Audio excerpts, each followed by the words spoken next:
Yo, yo, yo, what up? It's your boy Isaac Anzu back again. What's my catchphrase this time? Oh yeah. The best boss you'll never have. Hi Nico. Yeah, it's your guy. How's it going? What up? You're now Incorporation Nation. Oh yeah. Business time. Um, I'm actually going. Give me just a second. I'm. I gotta make a playlist. I forgot to make a playlist for this stream. How do you feel about jazz? Do you like jazz?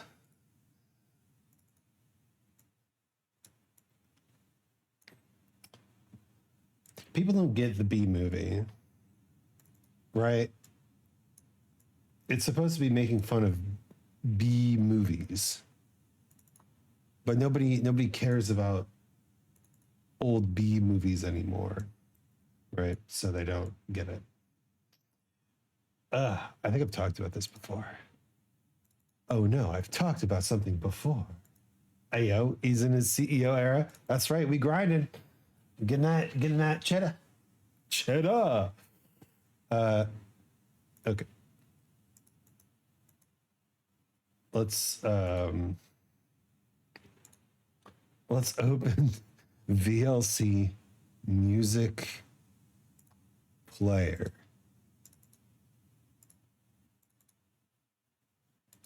Okay.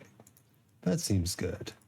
What if I say add to playlist and then we go to the playlist, we play.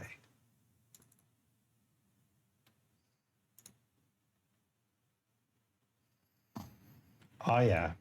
High powered John Coltrane jazz. That's what I need today.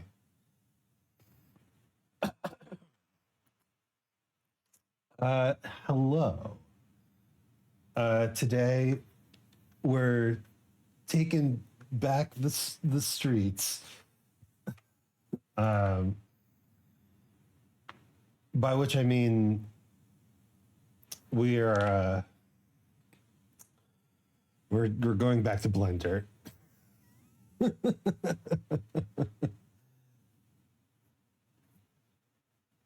Oh no. Oh no. Okay. Uh my bitrate is terrible right now. Why does it do this? Give me just a second. I'm just gonna real quick. I promise I'll be right back. I'm just gonna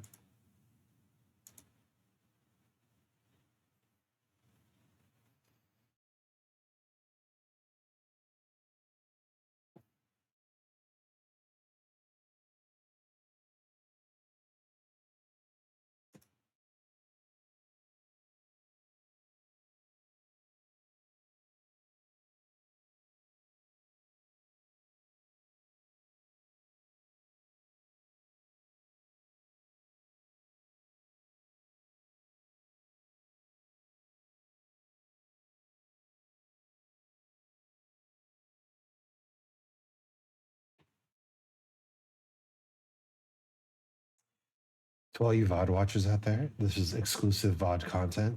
Attention, exclusive VOD content. Um, any questions for what's happening? We might be back. Hello, hello. Are we back? Are we back? Oh, we're back. And look at that bit rate. Look at those drop frames. 0. So good. I got to remember to do that before I actually like go live. Check the frames. Anyway, today we're going back to the land of Blender with Joey Carlino. Joey Carlino is the guy who did the tutorials that we've been following so far. Absolute genius level tutorial maker. He's got a lot more things on geometry nodes that I want to do, but But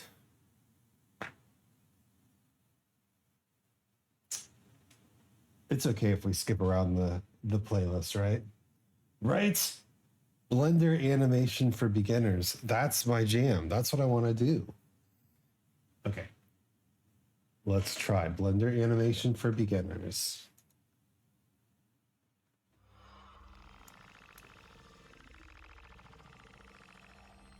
Hello, Joey. This video is for those of you who are just starting out and want to learn the very basics of animation quickly. With that being said, I'm assuming you all know how to move around your scene and select objects and things like that. If you All right. We've got to do some balancing here. Let me just make the music a little quieter.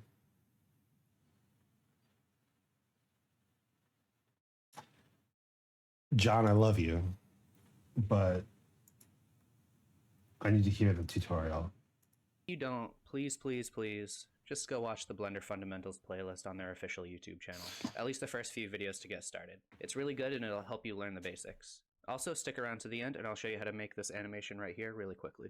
So if you just want to get started really quickly, basically all you need to know is that you select an object, you move it somewhere, you hit I, and you can insert a keyframe. Move to a different spot on your timeline, move it again, and insert another keyframe. What? Let's bring up the animation thing. Okay. At one. Insert keyframe.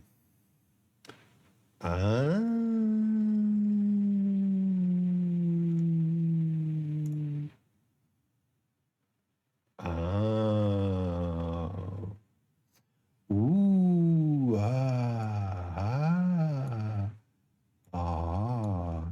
Move to another point on the thing. Then move it. Oh, and then rotate it. And then hit I. Now watch this. Ooh. Oh, wow. Can we just do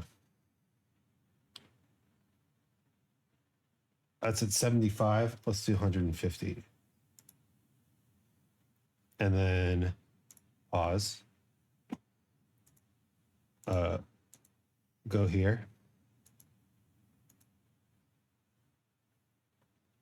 Oh, right. And we can just do Alt A. No, right? Control A. No. Alt A.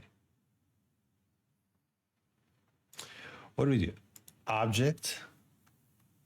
Clear. Okay. Right. Alt G. Alt R. Insert iframe. Okay. What? Okay. I know how to animate now. Let's keep watching the video though. And then when you play it back, it's animated.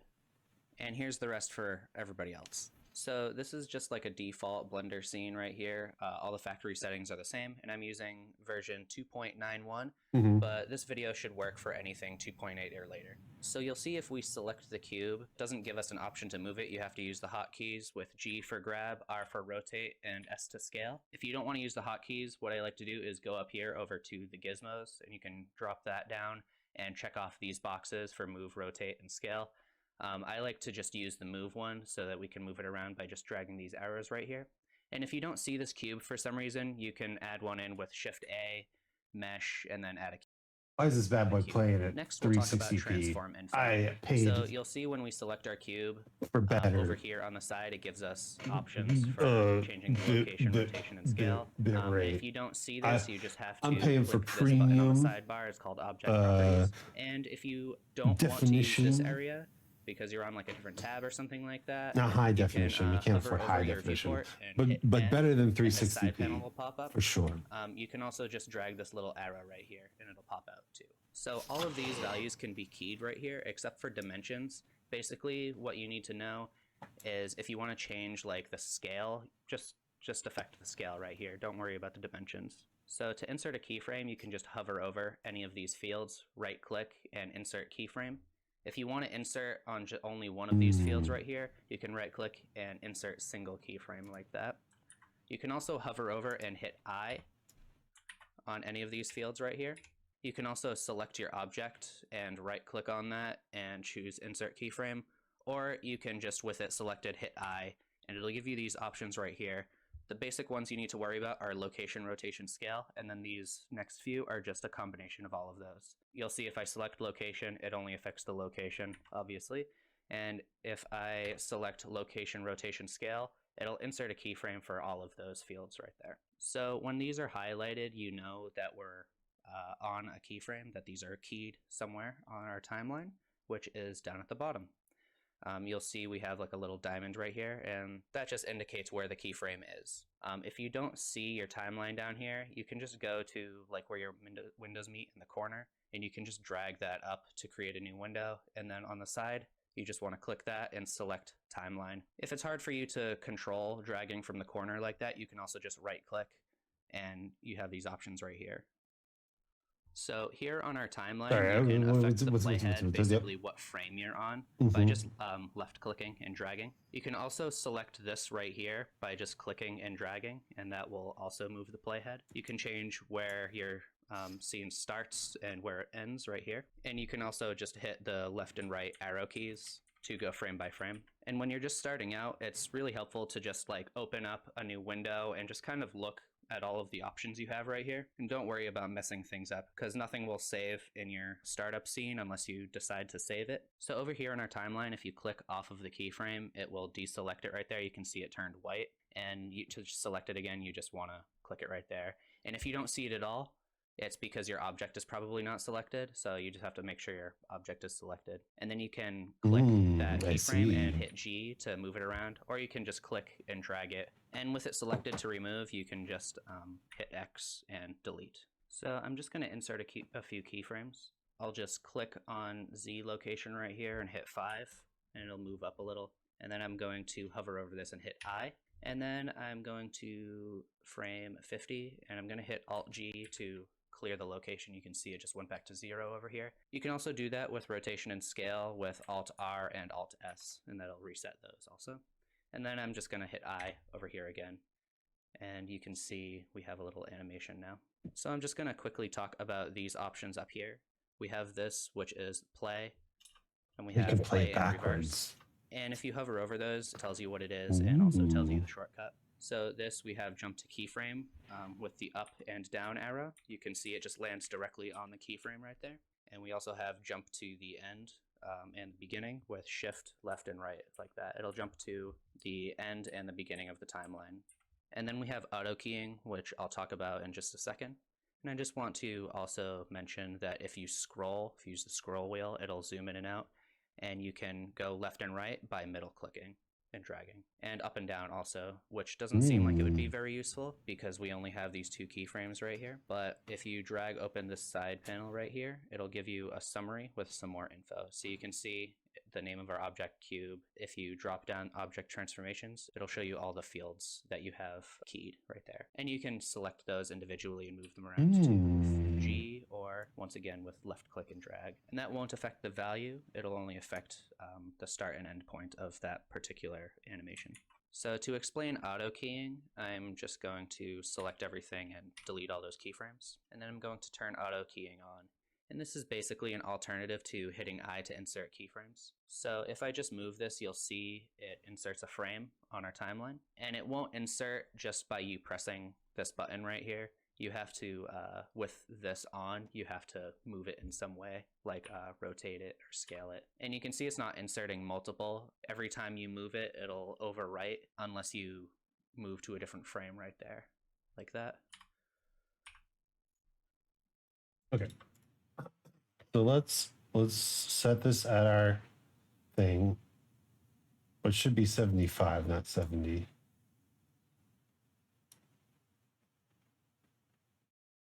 And then let's record. And let's do a scale.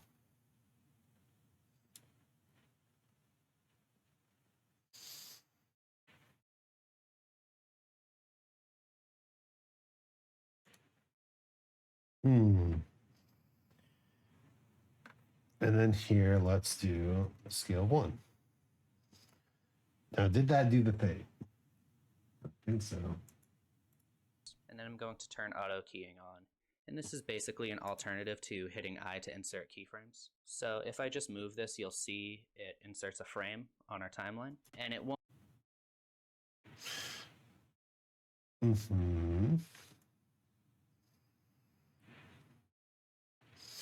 I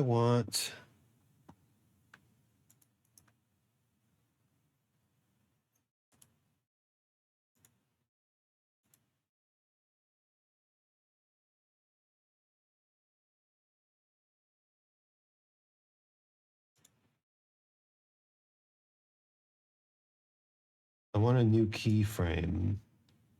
I want a new thing here.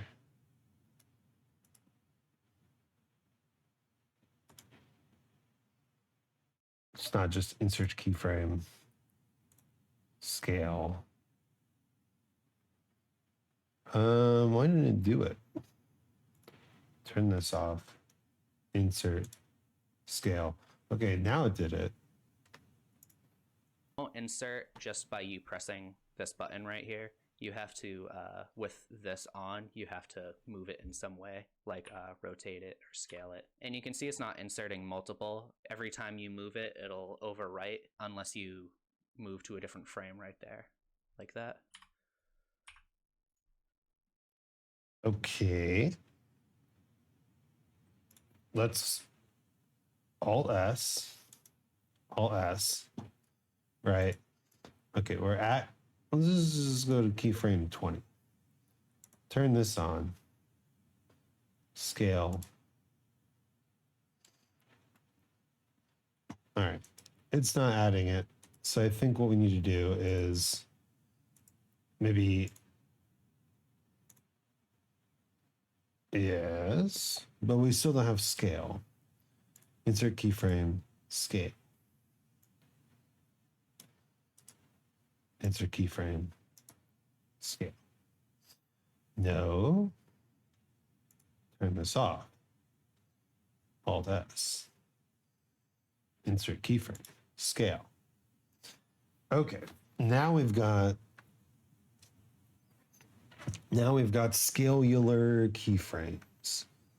Now I turn this on, go to 70, do this.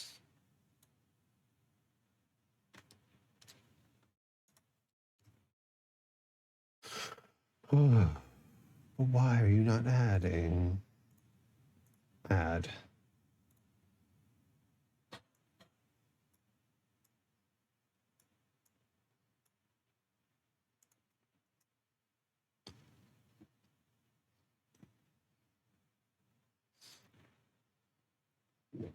Okay, it did it. So now if we go here and we hit Alt S, Alt S, it adds the key.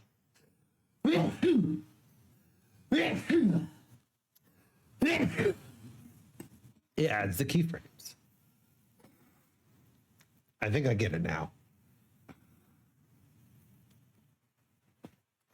Excuse me. We had to already have the scale transforms in the playback in the view, and then we had to have add and replace on here. And now our little guy scales as well. Cool. One cool thing about this feature is it works when it's playing also. So if we hit spacebar and then G, you can see it's inserting a bunch of keyframes at the bottom. Ooh. And when I left click and play that again, you can see it's like it recorded all my movements. You just want to make sure that when you're done inserting keyframes, you just turn this off. That way you don't insert any accidentally, which is really easy to do. So if you want more animation options, you should go over here and turn this to the dope sheet. And you can see a few of these things changed up here. Once again, I recommend just kind of poking around up here, hovering over things to see what each one is. The thing about the dope sheet that I find most useful is this key option right here. You click that. The dope sheet, huh? We all stars now in the dope sheet.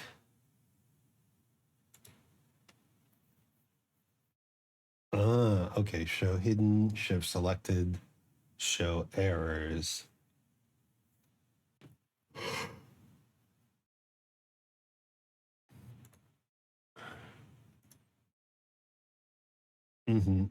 Snap to frame, obviously.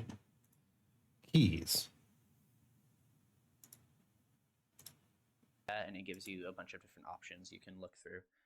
Mainly these four right here: easing mode, interpolation mode, handle types, and keyframe type. I'm not going to talk about all of them. If you want a more in-depth tutorial about all of these things, maybe let me know in the comments below. The main one I want to talk about is interpolation mode. If you select one of your keyframes and go over here to interpolation mode, you can also see the shortcut right here is T. By default, this is set to Bezier, and that just means that it starts off slow, gets fast in the middle, and then ends slow also.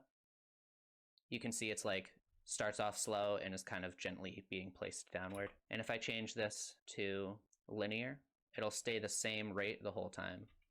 So it'll be more robotic and rigid. And just like timeline, we have the summary over here. And the cool thing is you can also search. Say we have a whole bunch of objects over here, but you want to only affect the Z location of all of those. You can just search Z location like that, and only the Z locations will show up. And you can also affect these by just hovering over and hitting plus and minus on your numpad. So you can see I changed the interpolation mode, but visually it's not the most clear thing, especially when we use more complex ones like this effect over here called bounce. You can see it looks kind of like a bouncing ball, but it's hard to tell over here, like, oh, when's it gonna hit the ground first? Like, there's no spot for that over here. So if you want more visual info like that, I recommend instead of using the dope sheet, you can click over here and go to the graph editor. You can also go quickly back and forth by... Oh, okay. So the graph editor, or the dope sheet, gives you interpolation modes. Why don't we try messing around with some of these? So if we do this, hit T, what if we do bounce?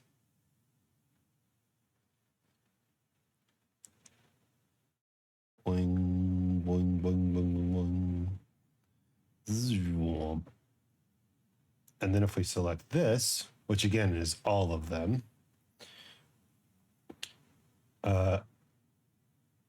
let's try elastic. Boom, dun, dun, dun, dun, boing, boing, boing, boing, boing. Oh, that's it's good. Boing, boing, boing, boing, boing. Doom, doom, doom, doom, boing, boing, boing, boing, boing, boing, boing. Let's see what's back. It just goes a little bit further. Zoom.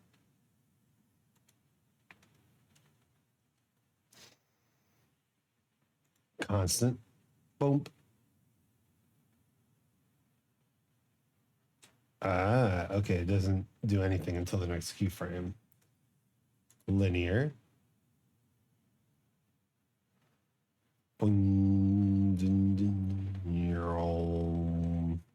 Yeah, linear feels very weird. Easing by strength. Sinusoidal.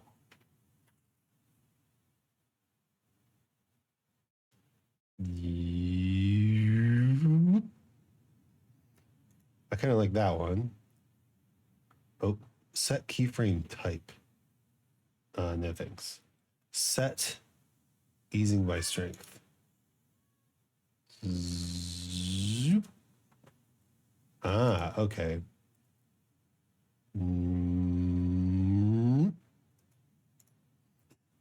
So it's starts slow, gets faster. Quintic. Starts very slow, zoop, ends up very fast. Exponential, extremely slow, whoop, and then circular. Man, you can barely see that ending part.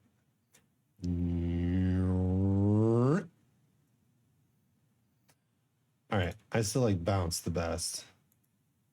Well, maybe I like elastic the best. Wing, wing, wing, wing, wing, wing. Zoop. Wing, wing, wing, wing, wing. Yeah, doesn't that feel like you're pulling it? Wing, wing, wing, wing, wing. Just. Wing, wing, wing, wing.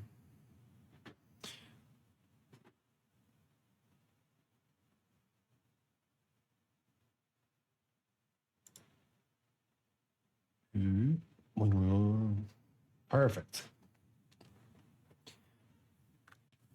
What a great metaphor for trying to be. I'm straight, right? Yes. Okay. What a great metaphor, right? Trying to be pulled into place and then boing, boing, boing, boing, doing your own thing. Hovering over and using Control Tab. Oh yeah, let's check out. This also works with a timeline. It will switch directly to the graph editor with Control Tab. So you can see over here, if you select everything with Control A and hit Tab on your numpad, it'll kind of zoom in on everything for you. You can see it's actually showing you visually what's happening now. So even though we only have 2 keyframes, you can still tell the first hit is going to be right here on frame 19, like that. And one main difference is we now have like 2 axes. So left and right is time, just like it was before. And up and down is actually the value of the keyframe. So you can see over here on frame 1, it's right at this line. And if we scroll over, you can see that says 5.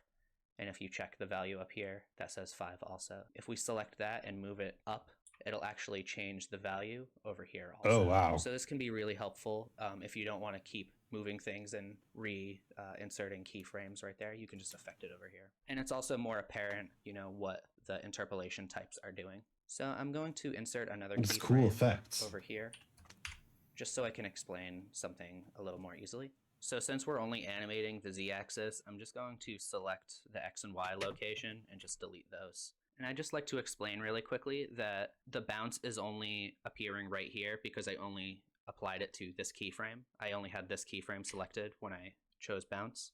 And that's important to know that, for instance, if I select this and change the interpolation, it's going to visually appear on the right, going forward in time. Say, for instance, if I wanted it to bounce here and bounce here, I would have to change the interpolation mode of this one right here because I want it to be bouncing to the right of it. So okay, you can change these. We kind of figured that out. Each frame can have its own interpolation type. Another thing to mention is that if you wanted this for some reason to play backwards, you might think that you could just kind of flip it around, but it doesn't exactly work that way. You would actually have to affect the easing type right here. So by default, I believe it's set to automatic easing, but more likely it's set to ease out. You can see if I choose that, it stays the same. But if I select ease in, it'll actually go backwards now. And the shortcut for that is Control E. And if I set this to ease in and out, you'll see it kind of mirrors in the middle. It starts off bouncing in reverse and then finishes bouncing forward like that. And that can be a pretty interesting effect too, especially when you use these ones in the middle. Next, we should talk about if you want to render this, how you would set that up. So I'm just going to change this back to our timeline. And you can see we only have 100 frames. So I'm just going to change the end position to 100. And you just want to click this button over here for output properties. You can see it has the output resolution right here. 100% just means that these are accurate. If you were to put 50%, it would basically take this, divide it by 2, take this, divide it by 2. All right, I like our thing as it is. Boing. Okay, let's learn about rendering this thing. Man, this is the fastest I've gone through a tutorial ever. Next, we should talk about if you want to render this, how you would set that up. So I'm just going to change this back to our timeline. And you can see we only have 100 frames, so I'm just going to change the end position to 100. And you just want to click this button over here for output properties. You can see it has the output resolution right here. 100% just means that these are accurate. If you were to put 50%, it would basically take this, divide it by 2, take this, divide it by 2, and that's what you'd be left with as your final resolution. And you also have your frame rate right here. It's important that you set an output location right here to something other than temp, because that's in like a temporary folder that's hard to find. So I'm just going to set mine to a folder on the desktop right here, and you can add a new folder with this button. Oh, I didn't know. Okay, where did I put the rest of this stuff? Blender. That's where I put it. Yeah. Blender. Button right there. And I'm just going to name that temp because it's temporary. You just want to go in that, select it, and hit accept. You can also put a name right here if you want it to be named something specific. And then file format is important. If you leave this set to PNG or something like JPEG, it'll output your animation as an image sequence. I recommend rendering as an image sequence just because it allows you to stop your render in the middle if you want and then restart it later. Whereas if you try to do that with a video, it's not really going to work very well. It'll output a partial video. Also, it's important to note that we have this set to RGBA right now, which means it allows for transparency. If you're not worried about transparency, I'd change this to RGB. Your file size will be slightly smaller. If you want this to be a video, you can select FFmpeg video, and then you want to go down to encoding and change this from Matroska to MPEG-4 or MP4. The video codec, this is fine. It should be H.264. And then you can change the quality. Hey, Ray. How's it going?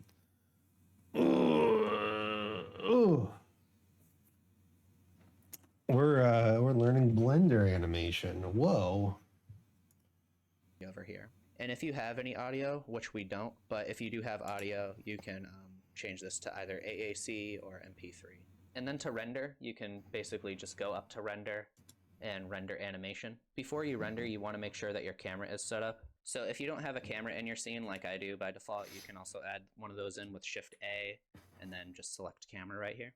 So you can hit 0 on your numpad to look through your camera. And you can see right now our cube is not on screen. To move this around easily, you can select a view on our side panel right here, and then select lock camera to view. And now when you move around, your camera will follow. So you can just set that up. And then when you're done, you just want to check this again. It's also important to note that when you render it, it's playing a lot of Minecraft right now, but on hermit mode for a while right now. here. And before we were in solid mode, and it's hermit mode. Hermit mode, like you're withholding contact from people, or is that an actual mode in Minecraft? I don't know these things. Okay. Good camera angle. He's talking about rendering. I need to... Then when you're done, you just want to check this again. It's also important to note that when you render it, it's going to use the rendered shading right here. And before we were in solid mode, and it's not going to look like that when you render it. If you want to render it exactly how you're... Hermit mode is me not interacting with peeps for a lot. Yeah, that's understandable. I mean, I do the same thing all the time. Right. Grab the light, move it over here. Grab the light, move it right here.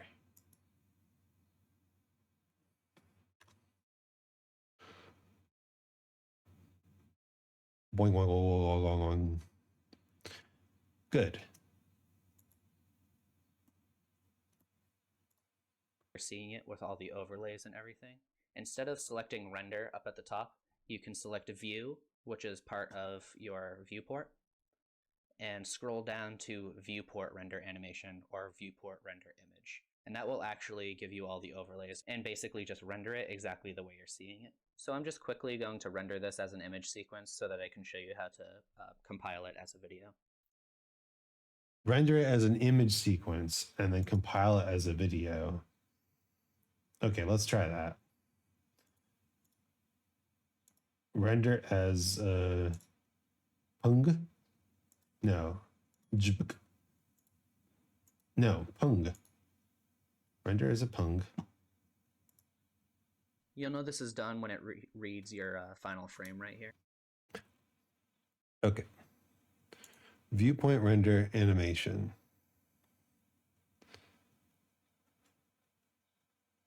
Look at that. A little number. Oh, it is rendering. Ooh, boy, is it rendering. Yeah, sometimes hermit mode is necessary, you know. Let's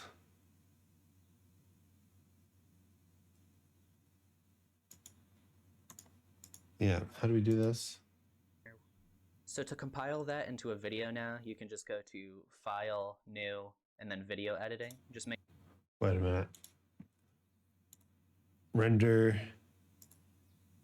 animation.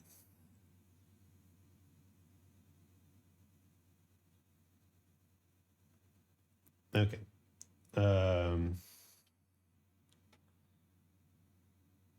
It's doing its thing.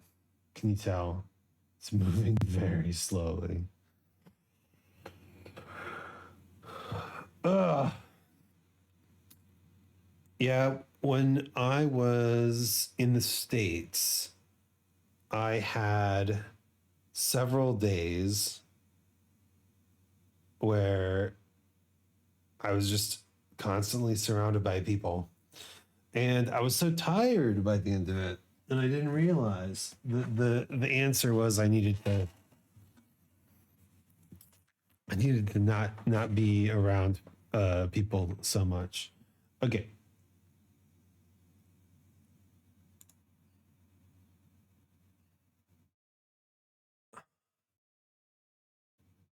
It is rendered. So we save as, right?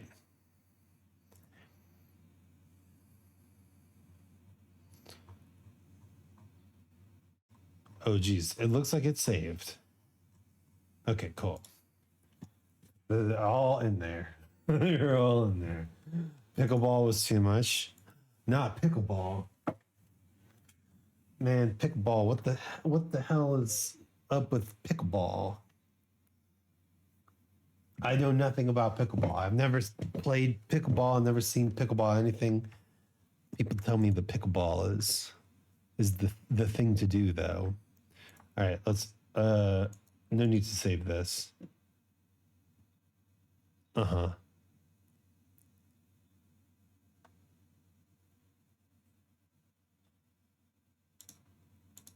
Can I make a different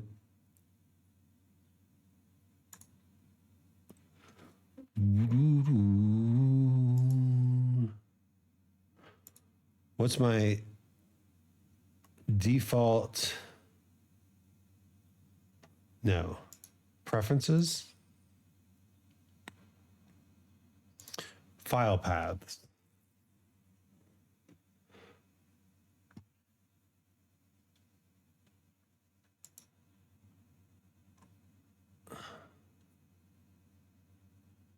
Hmm? Hmm? How do I change this default?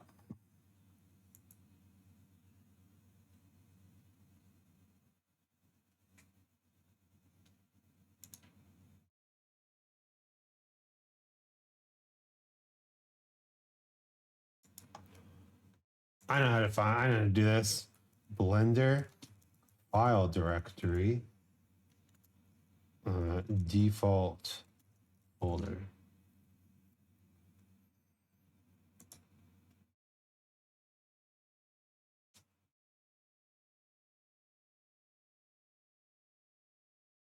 Asset libraries. Oh yeah, we need to learn how to make an asset library.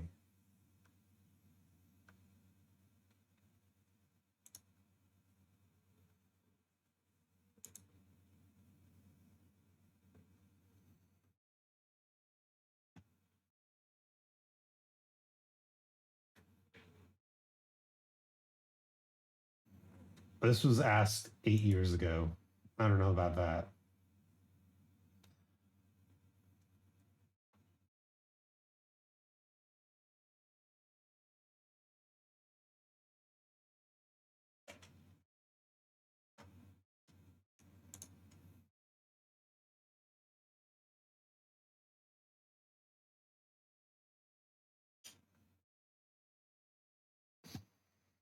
Hmm.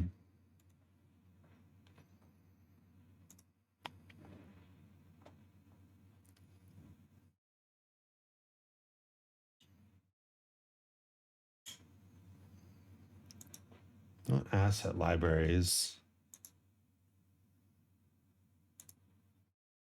System. Video sequencer, memory and limits. Key map navigation. Nope. Themes, animation, add-ons, input. Save and load.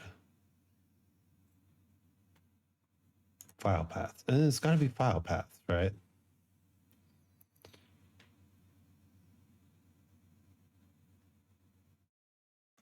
Yeah, let's set the temp file, right?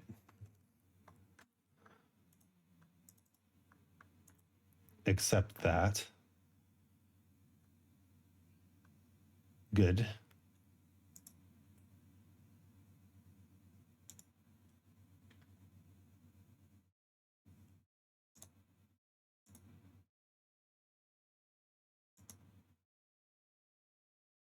Why doesn't it let me set this?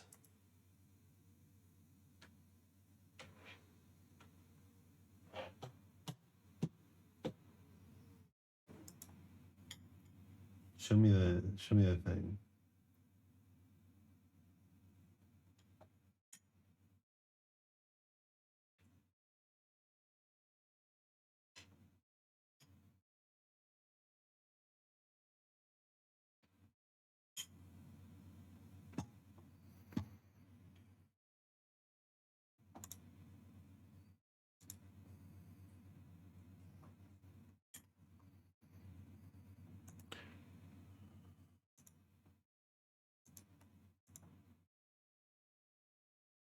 Yes.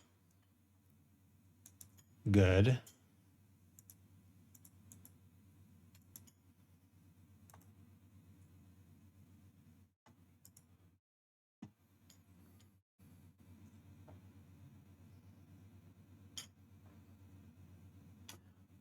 Why is there no way to set this as the default? That's so dumb. How are you lately, Isaac?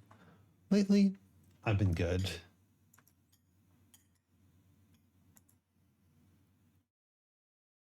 Oh, we have an MP4, don't we? All right.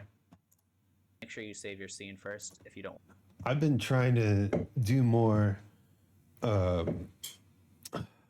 consistency lately.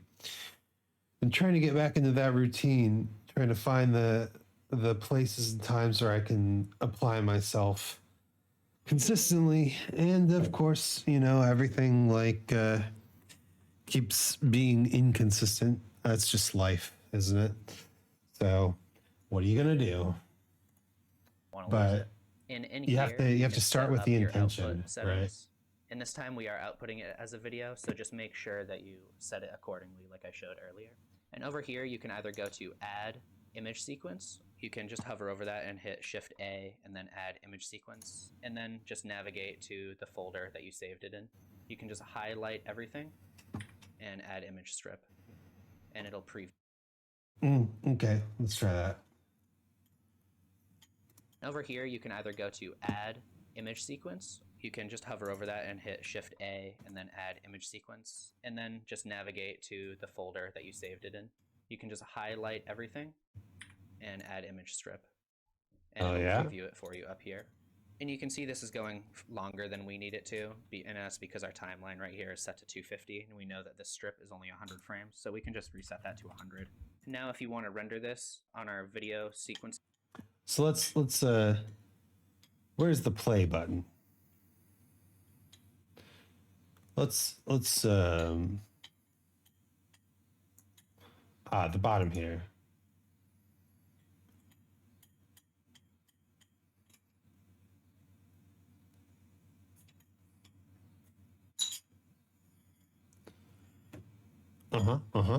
Okay. window, you just want to select a view and scroll down to sequence render animation right here. And when you do that, it'll render the video out for you wherever you set the output location right here. Okay, so I said I'd show you how to make that animation.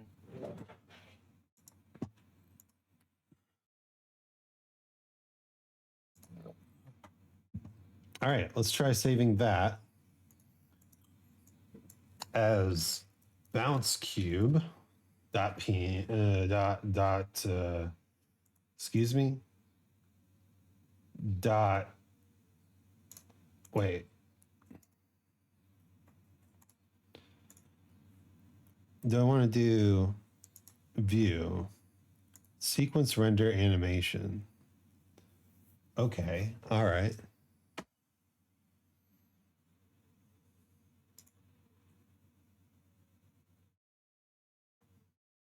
Save as. Save as image. Okay. Let's go into the Blender folder, shall we?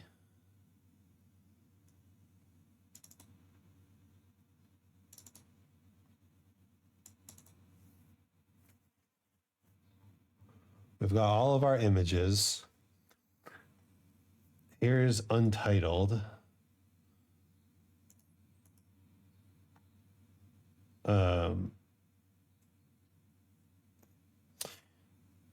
It is not a video.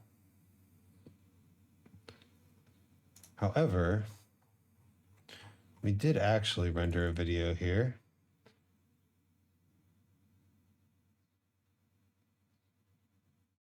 Not of the whole thing, though.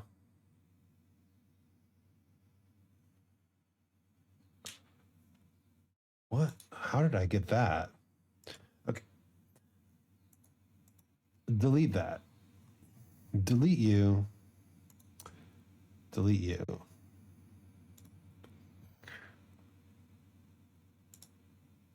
Mm-hmm.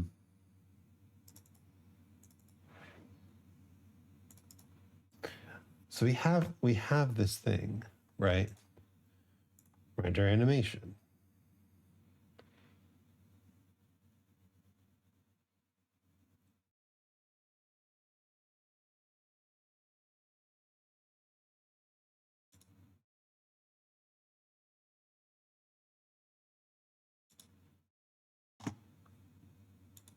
Okay.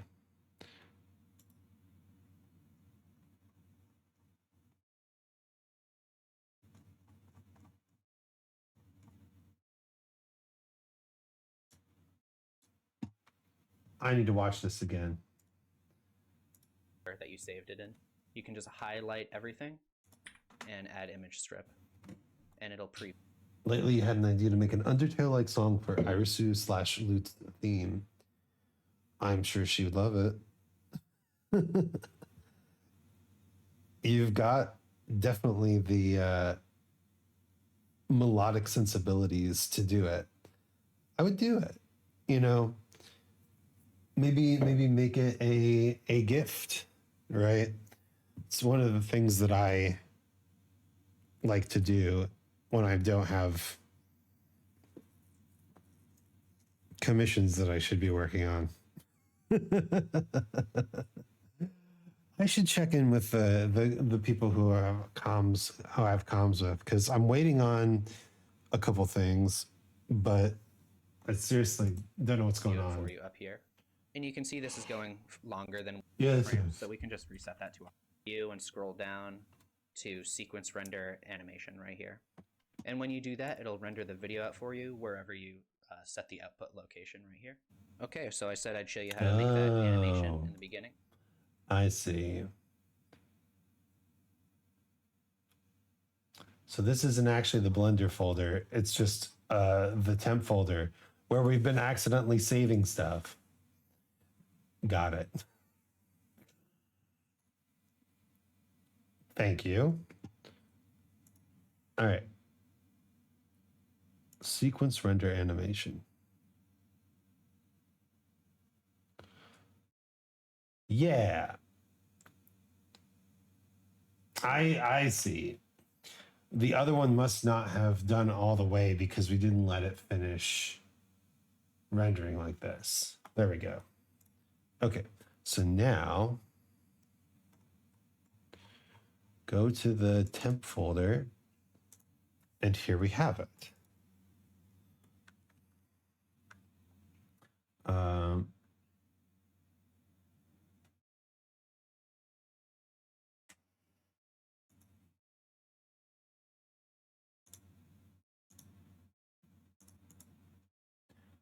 Look at that, a video.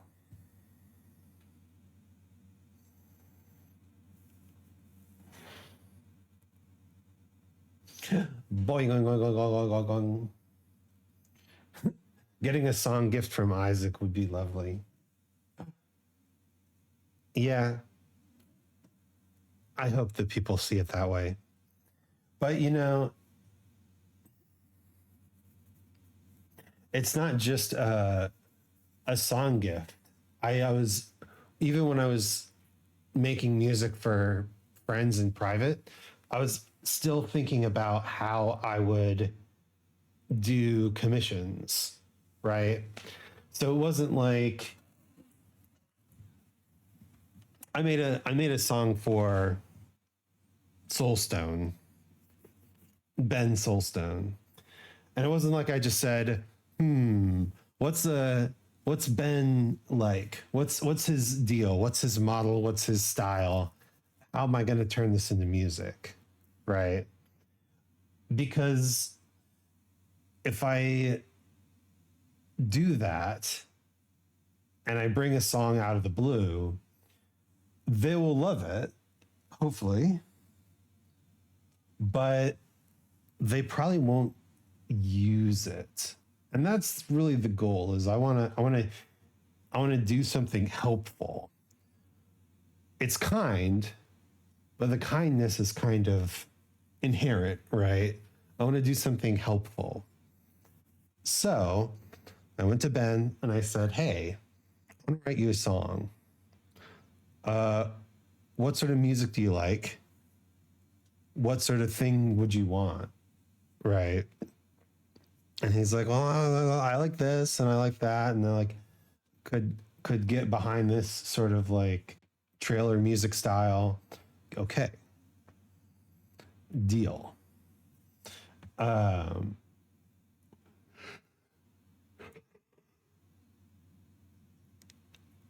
I put it together. And he enjoyed it, which I was really happy about. Okay, goodbye, display capture. Wow, that worked. All right, let's don't save this. Go back here. And then I can get rid of these 150 PNGs that somehow ended up here. Scalable gnome, scalable gnome. Auto saves too into the temp folder. Lovely. Let's call this bounce cube. Perfect. So in that way, I kind of prepared myself for dealing with a client who is asking me for specific things in specific styles. And yeah, I think it was a good move because now I've got clients and they ask for things and then I deliver the wrong things all the time. And that is comms, baby. That's how it happens. But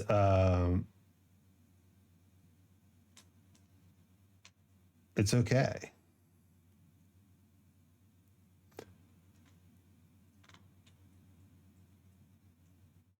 Look at that. The blue arrow and the blue background are exactly the same shade. Could be really annoying. Or maybe they're not the same shade. I'm not the best when it comes to color matching.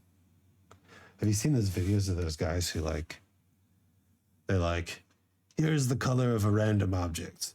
I'm going to pull out my paint set and mix the paint, and it will match exactly. Ugh. Holy shit.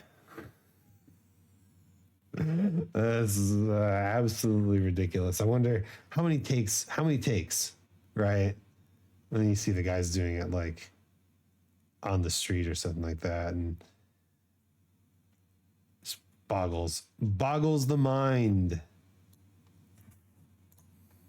And so to do that, we're just going to restart a new scene. You just want to delete that default cube. And I'm going to Shift A to add in a plane right here. Let's add in a plane. I'm just going to zoom in on plane. that. And then I'm going to, with that selected, hit Tab to go into edit mode. You can see we're in edit mode up here. And I'm just going to right click and subdivide. And this will give us some more geometry. You just want to change the number of cuts to something bigger. I'm going to change mine to 50. And then I'm going to hit Tab to leave edit mode. Next, we're going to select this wrench right here. It's the modifier properties. And I'm going to add... I may have added too many cuts. Let's undo a few times. Sounds really nice. I should hear that Soulstone song soon, because I've only heard Femboy Friday from yeah, I mean, Femboy Friday was a fun one. 50 cuts, that's it. Okay. I think if you're on Soul's Discord, I've called him like 4 different things in the course of the past 5 minutes. If you're on his Discord, he posted it, I think in music a while back. Add a displacement modifier, and I'm going to hit new to add a new texture. All right. To the modifiers. Modifiers. Displacement modifier.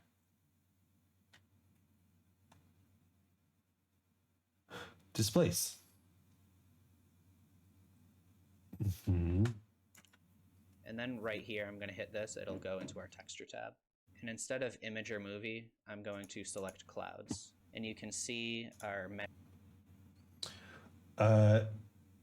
into the texture tab.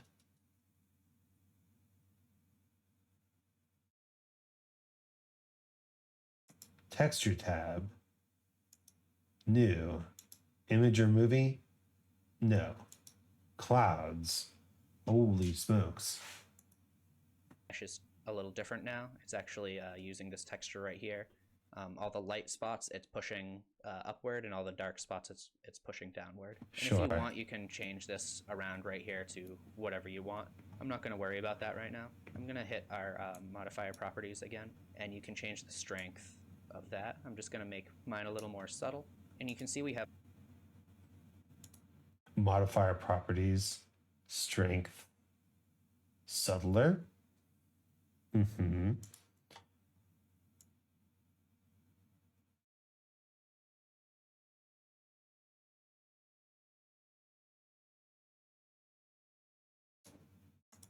a coordinates field right here. Ours is set to local, which means when we move our object around, the texture follows it. If I set this to global, you can see that when I move our object around, the texture doesn't follow it. It stays in the same place like that. I'm going to set ours to object, which means the texture will be controlled by a separate object. But we only have one object here right now, so I'm going to add a new one in with Shift A. I'm going to choose an empty, and this is basically just like a reference object. Shift A, add in an empty. So I'm going to choose plane axis, select our plane again, and for object, you can hit the eyedropper right here and just select that empty. Now you can see when we move our empty around, the texture follows it. So if you didn't guess already, what we're going to do is animate the empty right here. So I'm just going to move that up very slightly, and we're actually going to rotate this on the y-axis like this. We're on frame 1 right now. I'm just going to go to frame 0, and I'm going to hit I over rotation to insert. Oh shit, that's so smart. So we take the empty, move it up just a little bit, insert a rotation and then rotate the Y, right? Shift R. Shift R, Y,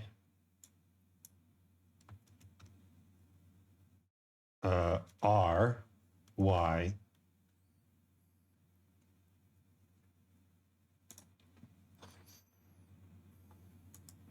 For a keyframe. And then I'm going to the very last frame, which is frame 250 for us right now. And I'm going to change the Y rotation to 360. So it'll just go all the way around. Okay, and I'm okay. going to hit I again. You can see when we play it, the E. So we go back to this frame.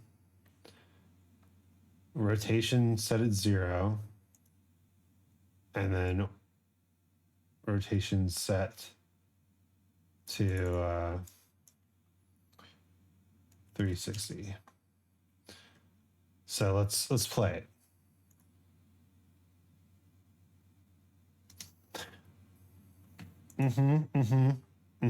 Okay. I, rotation, 360.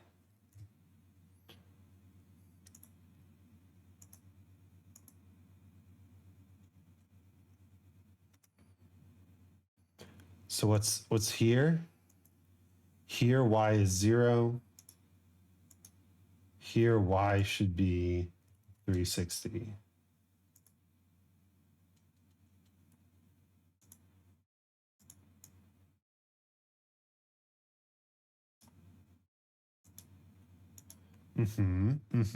Okay.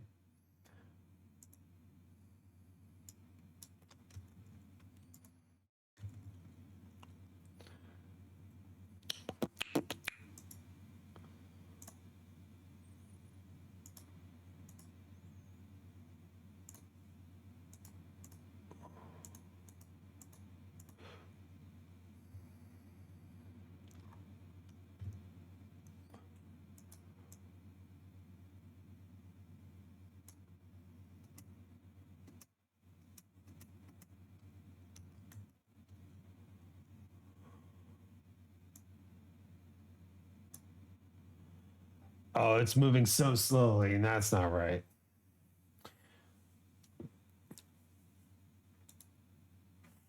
Okay. Go back to my dope sheet. Undo.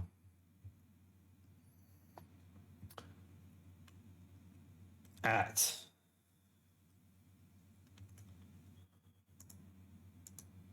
0. Just get rid of the frames. Okay. Add 0. I, rotation at 250. Change this to 360 degrees. And set a keyframe.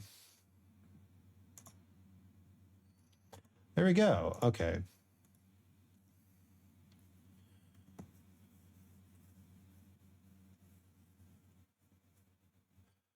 Oh, and we probably want to, on the dope sheet, set our interpolation mode to linear. Is set to Bezier by default. So with both of our keyframes selected, I'm just going to hit T and change that to linear. So it moves the same speed the whole time. And when it gets to the end, you'll see the speed doesn't change and it just loops right over because this spins around one full rotation. And you can see this is kind of blocky. So you can select your plane and right click and shade smooth, and that'll make it a little smoother. Up here, we're going to select material preview. A lot of people in other videos will call this look dev.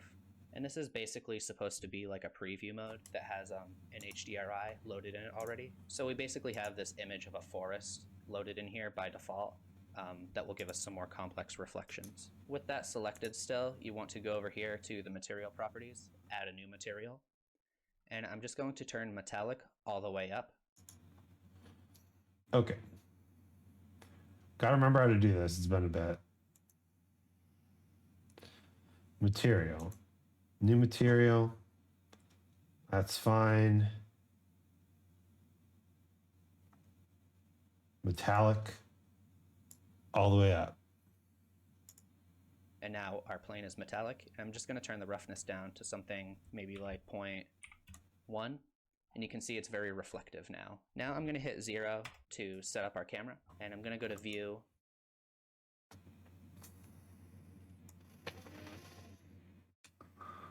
Yeah, you just stay right there 1 second.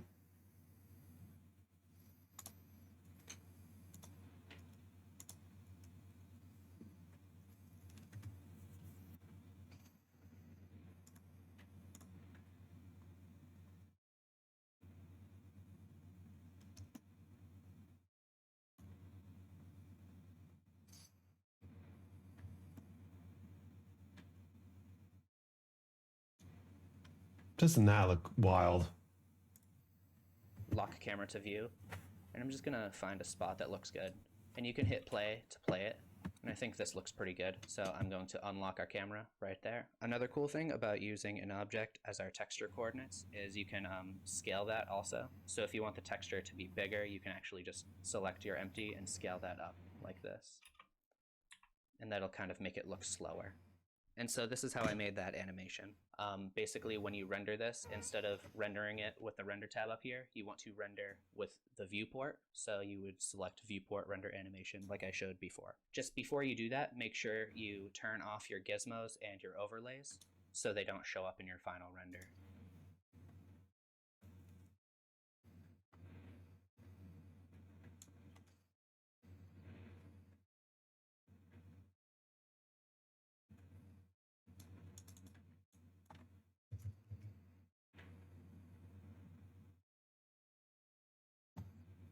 Ba-ba-da-ba-boom, ba-boom, ba-boom, boom, boom, ba-doom.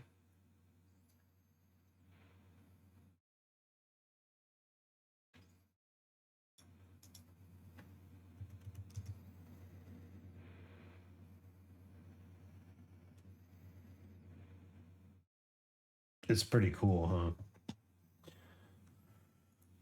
So what's he doing here? You turn off your gizmos and your overlays so they don't show up in your final render.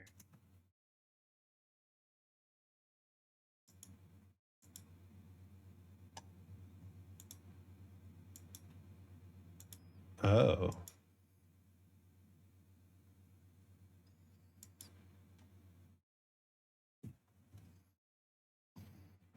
Is that a thing that can happen?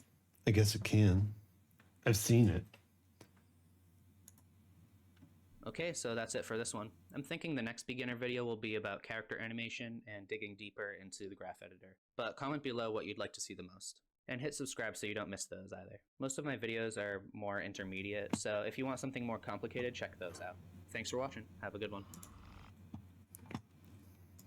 Intermediate, huh? I don't know about that. Oh, wait.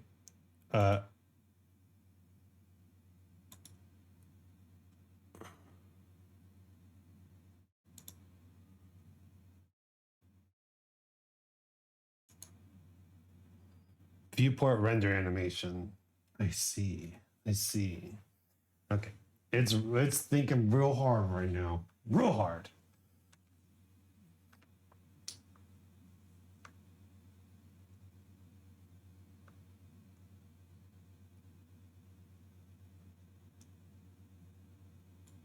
That's pretty sick. Look at that. What frame am I on? We're getting there. Dare I say, oh, the next Geometry Net video is 43 minutes long. I don't think that's going to be a thing.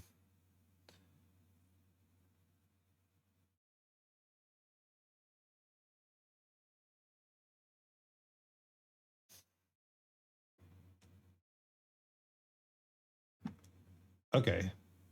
It rendered. Where did it render? To the temp folder? To the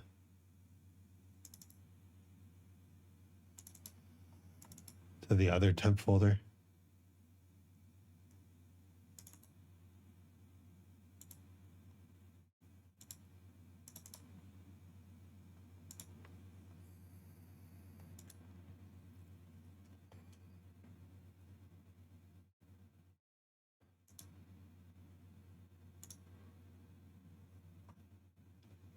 Oh yeah, it rendered to the other temp folder. All right. Why is this? Okay, I have to remember that when I'm doing this, it renders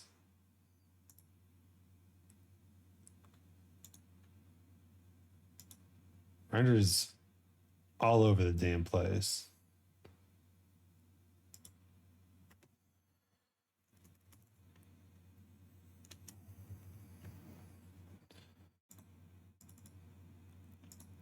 Okay. Shall we try rendering that again? Again. And where the hell is this temp folder?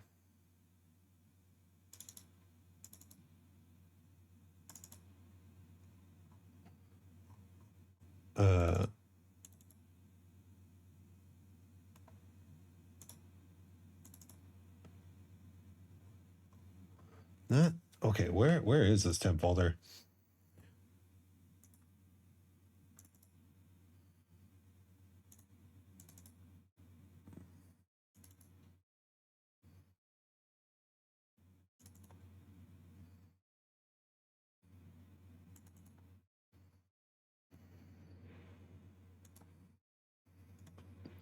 We done? We good? Okay.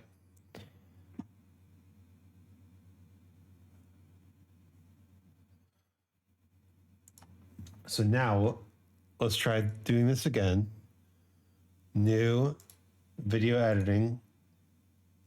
Don't need to save that. Under add image/sequence, we take our sequence of images, add image strip. What?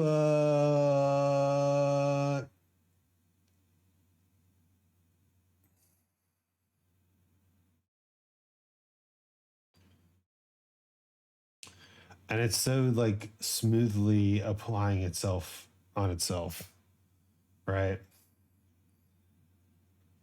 All right, I'm going to see where this temp file is.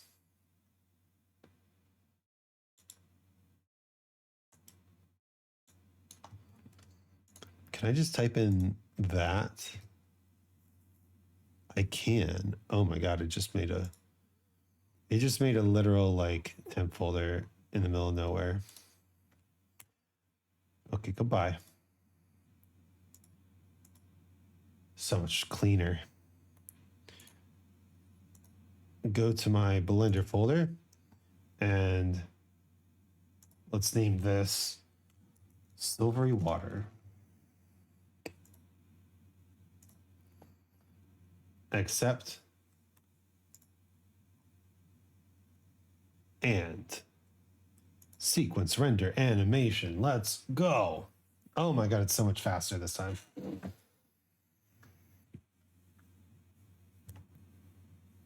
Beautiful.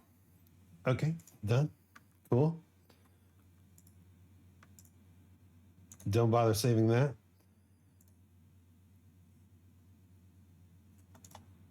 Let's go to the Blender file, Blender folder. Oh, it still puts the frames at the end of it.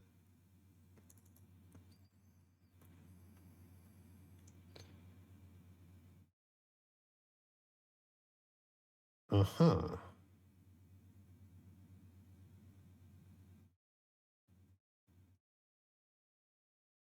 Okay, it's not working exactly.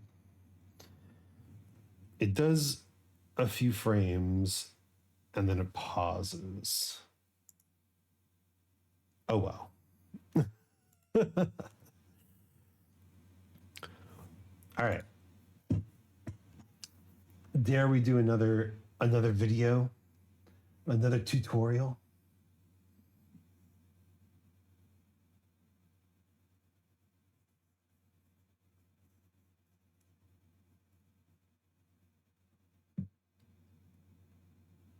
There's easy dancing character animation. Let's try that one.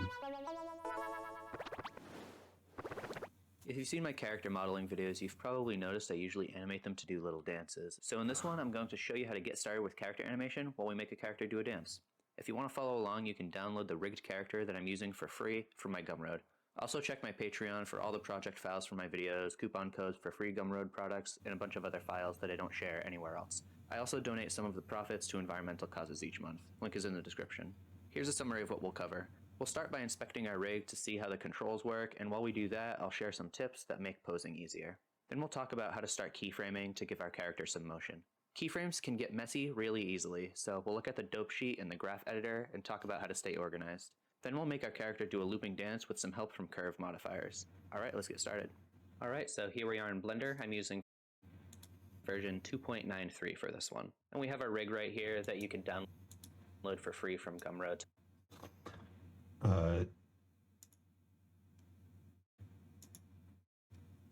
Okay, time to download files from the internet.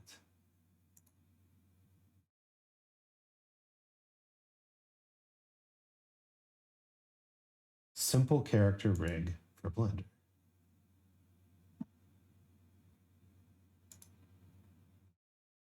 Name a fair price. 0 it shall be.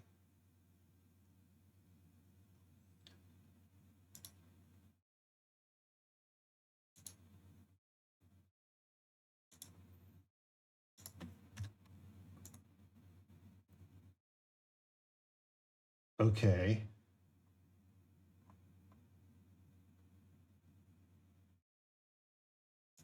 How do I...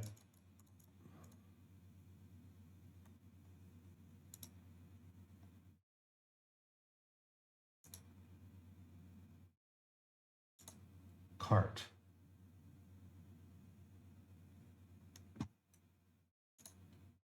Get. Oh, I need to put in my email address.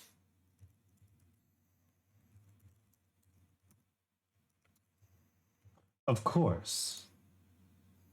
Select all images with cars. Okay. Well, if there's ever any question,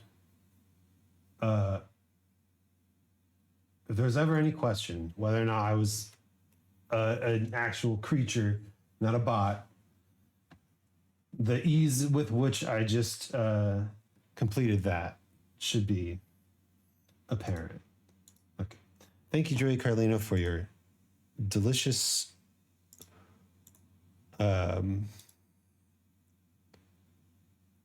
we wait.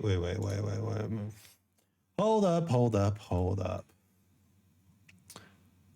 Desktop. Test rig. Move you into the Blender folder, please. Thank you. Good. Very, very good. Work. Okay, look at that. Oh, we rigged the heck up. All right.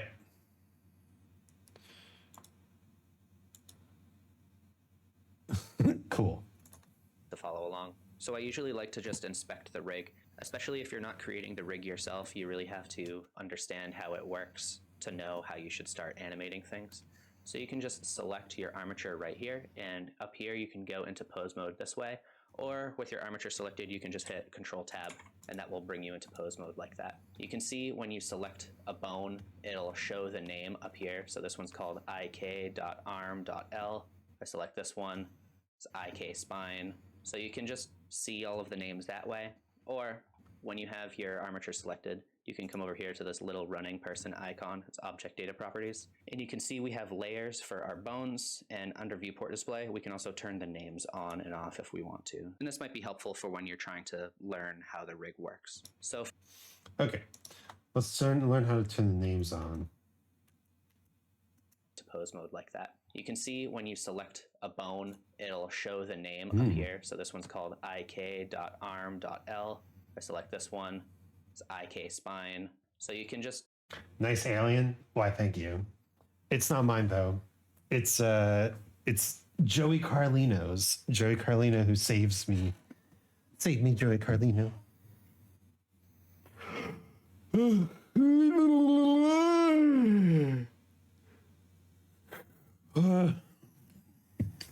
He's the one who made this model and the one who made the rig.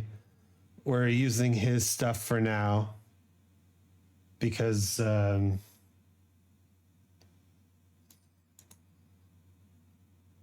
don't know how to do this shit yet. At least I don't know how to do it well. We tried to make a character and rig it, but boy, that went weird, didn't it? See all of the names that way. Or when you have your armature selected, you can come over here to this little running person icon. It's object data properties. And you can see we have layers for our bones, and under viewport display, we can also turn the names on and off if we want to. And this might be helpful for when you're trying to learn how the rig works. So for bone layers, you can see we're on the second layer right here. And for this specific rig, this is the one we're going to be using most often. This has all the most commonly used bones. On the first layer, this is where all of our deforming bones are. So we have all the arm bones, and we also have all of the finger bones right here too for when you start posing your hands. The third layer we're not really going to be using. This is just a bunch of foot control bones.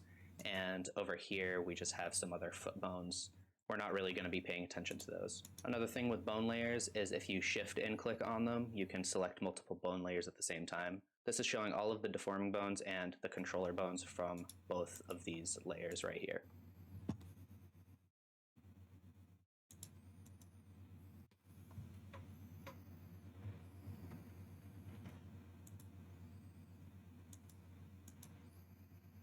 All right, he's on 2.93, so his layers tab looks a little different than mine, doesn't it? Well, he's on skeleton.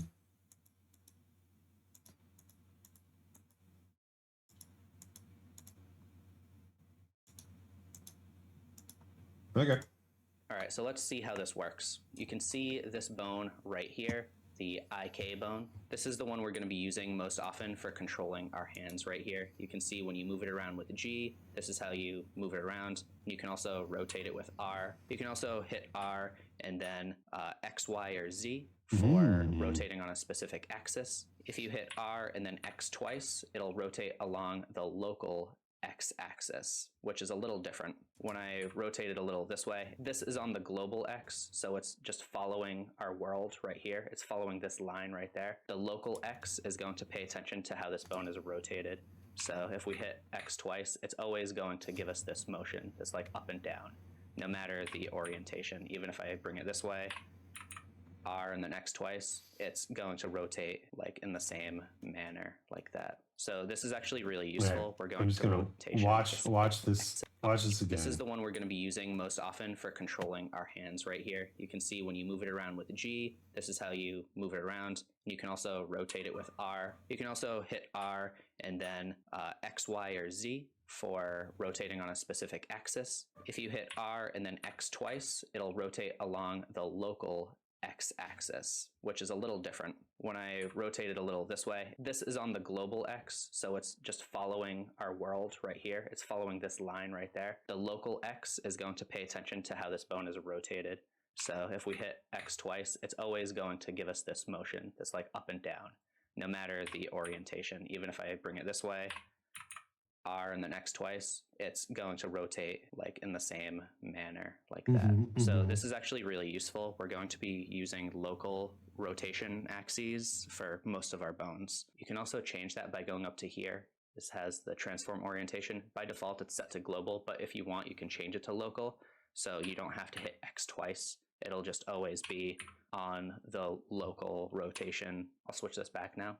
So we have this target. This is just controlling where our elbow is pointing. We also have one of those for our legs. If we bend the legs like this, now it's a little easier to tell that the knees are moving.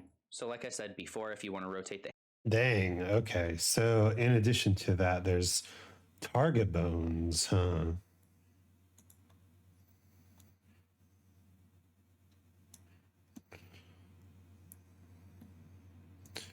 And of course, we can do the thing he said.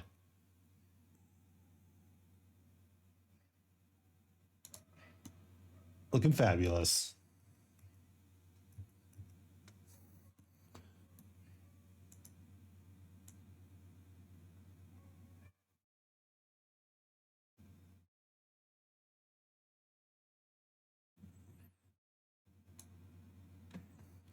Interesting. So he has some serious bones, and he has a lot of targeted bones.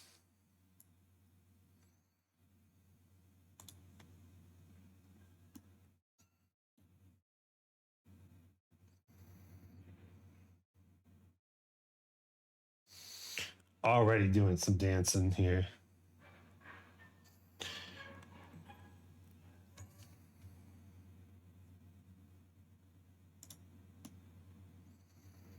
This is what I call the the crane kick, right?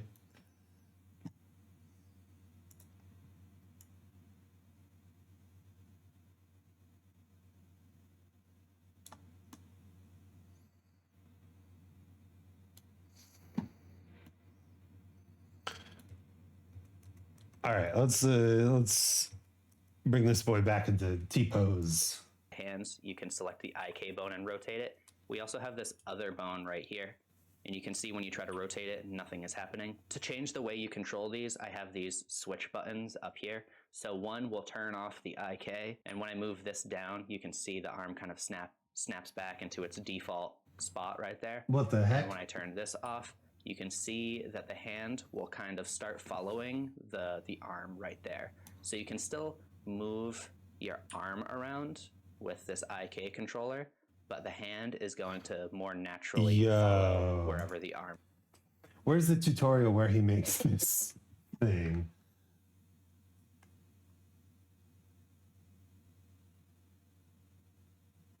Switches?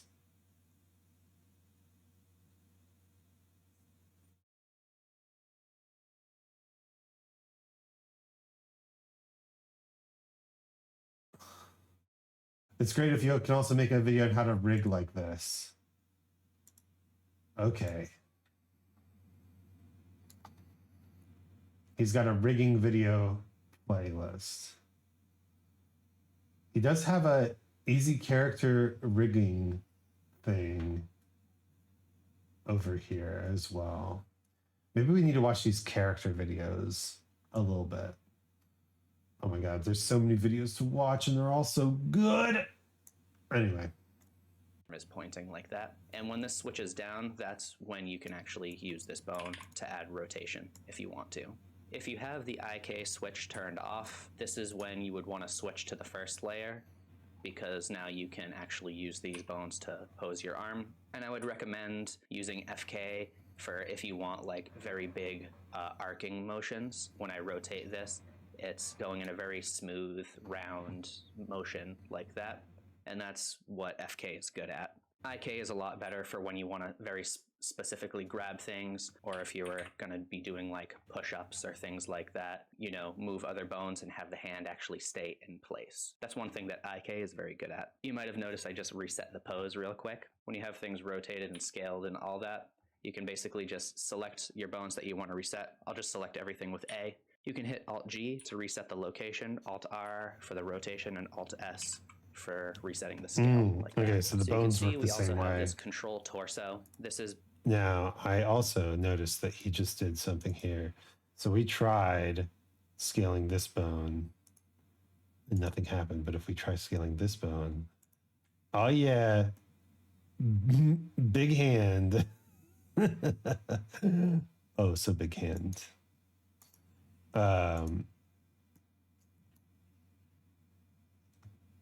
Control, no, let's see. All, no, A to select all this. You remember that there's that girl from My Hero Academia whose superpower is big hand. Kind of get the short end of the stick when other people's powers are like, you know,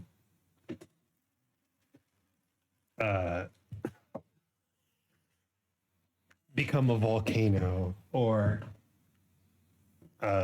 you know, turn people inside out or whatever.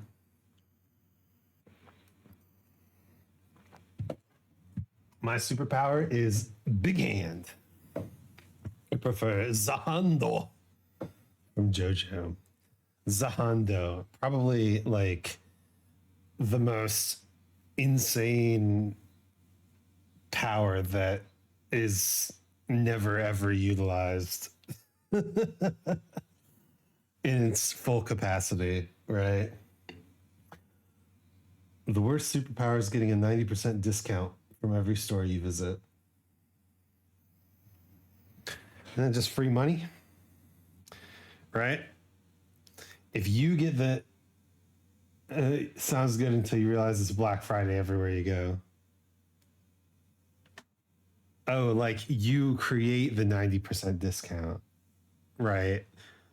When you go to the store, there's a 90% discount there and everybody can access it, right? Or are you talking about like you're the only one who gets the 90% discount, right? In that case, I buy a car for $3,000 and I sell it for $7,000, and I do that an infinite amount of times, and I win. Yeah, I won your superpower game. I won. It's me. I'm winning. I'm the winning. I'm winning. I'm the winner. CEO grind set. I'm on it. I use the extra funds to start a food redistribution program. The infinite money. Your presence makes every price decrease, but everyone will come to get it. It depends on how quickly they realize it, right? There are some things that you only buy when you're by yourself, right? What about a house? If I said I get a 90% discount on a house, then I could go buy a house for like $10,000. $10,000 for a house? I'm the only one there. There's only one house. But then you resell the house for even like $200,000, right? Do that for every house in the country. Easy. Isaac solves homelessness. Not only do I solve homelessness, I get super rich, and then finally I'll be able to purchase. I don't know. If you had infinite money, what would you even want to buy? You could get anything. What's the one thing that you would first thing you would get if you had all of a sudden infinite money? I guess I'd buy my wife a Steam Deck because she wants one right now. I have a throne list. I keep forgetting about my throne list. Everything on the throne list. There you go. Throne list, easy. Basically just going to move everything that's in our torso, including our IK controllers and our head and all that. The hip is not going to move any of the IK controllers, so it's just going to move the hip around. You can see our head and our hands are basically staying in the same spot. We have this IK spine, but this is also controlling the rotation of our head, and if we move it from the side, you can see this is also an IK controller, and this is a good way to make like slouching and stuff like that without moving the hips or the hands.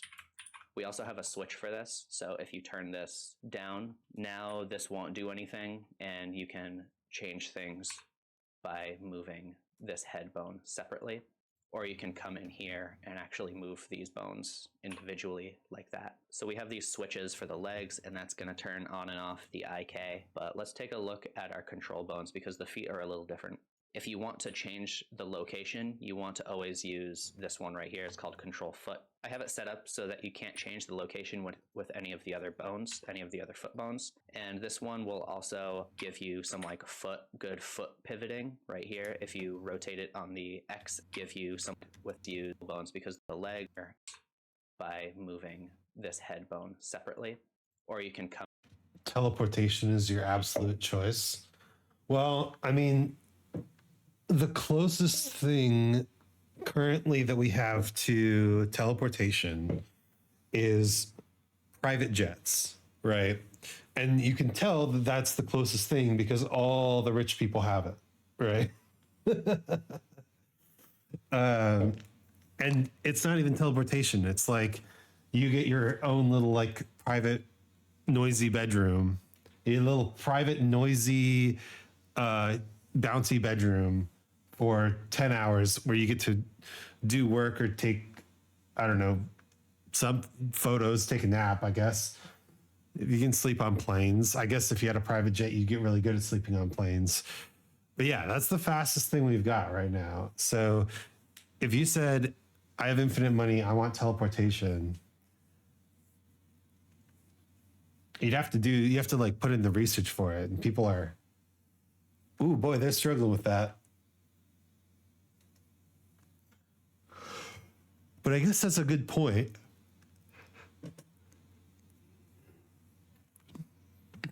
What's the first thing you'd buy? I mean, you could basically fund any technology into nearly instant completion, right? Like, oh, we don't have the funding uh, to research teleportation. Oh no! Get every single scientist in the world on this shit. We're doing it. Every scientist, every mathematician, every engineer, everyone, bring it.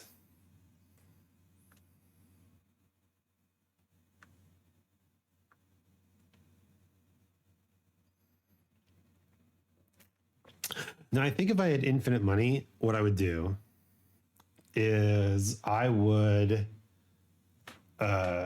start paying congressmen to write laws that prevented me and other people from using my money in the government, right? Get rid of the profit motive. Apply values, actual values to government, to lawmaking. I would fund education. Every teacher is rich now. That's what I would do.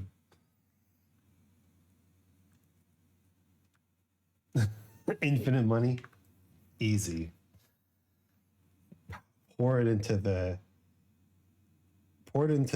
education system with restraint, of course. There's a lot of places where that money can, quote unquote, disappear to, but why is this up here and this down here? I guess it's just his style.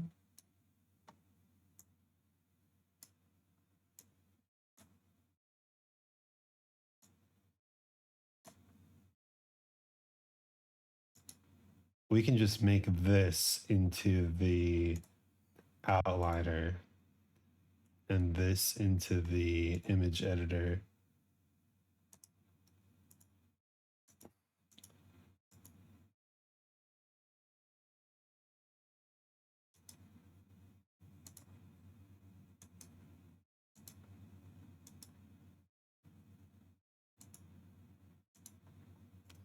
Ah, crap.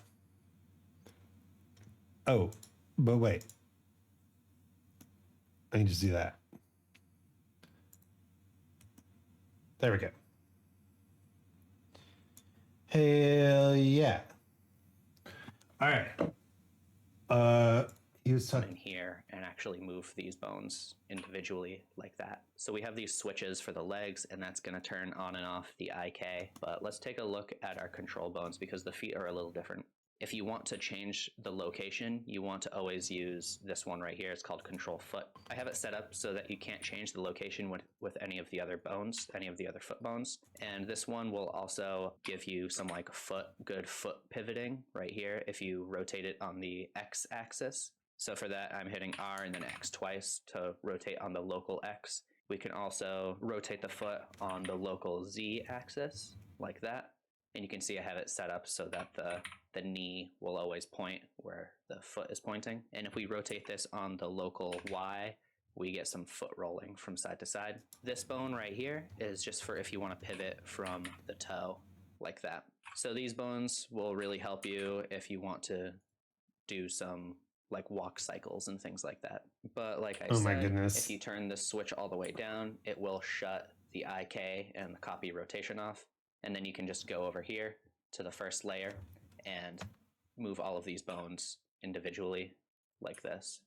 One other thing I'd like to talk about is if you want to pose the fingers, there is an easy way to do that. So I'm just on the first layer for this. I'll just select the fingers right here. And if you press period and switch to individual origins, then you can rotate all of these individually on the x-axis. So I'll hit R and then X twice. And you can see there are a bunch of lines. Each of these is going to rotate individually. And you can see when we rotate it, it's kind of giving us this like curling motion. And this is really helpful for posing fingers quickly. You can see if we switch this to median point for our pivot point, it's not going to work the same. It's just going to rotate kind of this, the highest parent in the chain right here. So if you switch it to individual origins, you're going to get something a lot better. This is how you can make fists quickly like that. Changing your pivot point to median point is going to be more helpful for if you want to rotate multiple things at the same time. So we could do that by switching to the second layer right here, rotating the hips and the head, and maybe the IK for the hands. We can rotate all of those at the same time like that. Whereas if we have this in individual, you can see it's going to act a little differently. So definitely experiment with median point and individual origins for your pivot point. See which one works best for any given situation. So one thing that we can do that's really helpful is mirror poses and flip poses. So I'll just make an asymmetrical pose like this. Something really simple. If I wanted this to be copied to the other side, I just have to select the bones that I moved. In this instance, it's only this bone. You can hit Control C to copy the pose and Control Shift V, and that will flip it to the other side. And this only works because of the way these are named. On both sides, the bones are named the same, except on this side, there's a .L at the end, and on this side, there's a .R at the end. So if you're making your own rig, you want to make sure that you're using this naming convention, or else you won't be able to flip poses like this. Luckily, most rigs that you download online already are set up this way, so this should work for most rigs that you download online. If you were to select the bone on the other side also, and copy that, and then hit Control Shift V, you can see it's just flipping it. The same pose, but it's on the other side now. So if you want to flip a pose, you want to select both sides. If you want to mirror a pose, you just want to select the side that you want to mirror like that. Control C, Control Shift V. If you can't remember what the shortcuts are for flipping your pose and all that, just go up here to pose, and you can see we have copy pose, and paste pose flipped right here. And we have the shortcuts next to them. So this is an easy way to remember if you ever forget. You don't have to look it up. You can just go to this pose menu right here. To show off how to start inserting keys, I'm basically just gonna make an asymmetrical pose really quick. I'll just move the hand IK over here, and I'll turn the rotation off so it'll look a little more natural. I'll tuck the elbow in. Okay. Move the hand over here.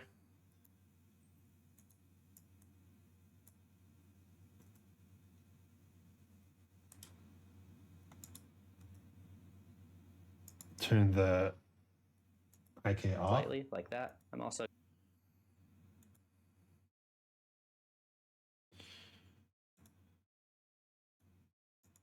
going to go to the first layer and select all of these fingers. Make sure you All right, let's not that close. Zoom in on the hand, go to the first layer, select all the fingers, rotate on local X's, make a little fist.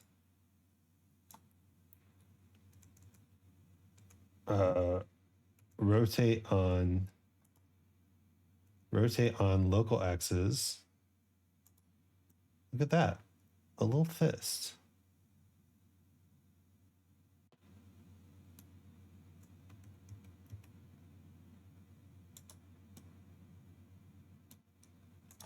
you're in thumb's a little long, isn't it? For the pivot point. R and then X twice to rotate these fingers. I'll do the same for the thumb. I'll select all of these bones, except that one. And Control C, Control Shift V, and that's just gonna make a fist on the other side. Okay. Let's select all them thingy bones. And Control C, Control Shift V.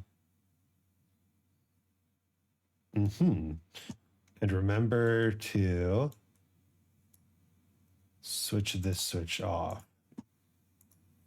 I'll go back here. I'm just going to copy all of these bones that I moved right here and paste those to the other side also. Now I'll make this a little more asymmetrical by just lifting this hand forward and up. I'll also bring the control torso down a little like that, so our knees are bent.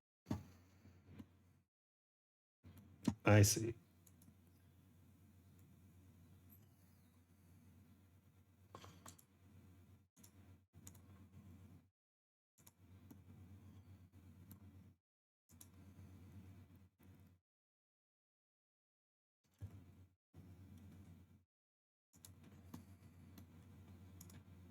Maybe I'll rotate the hips a little too. So I'll rotate it this way, and maybe I'll pull. Rotate them hips on the y-axis. That is pretty intense.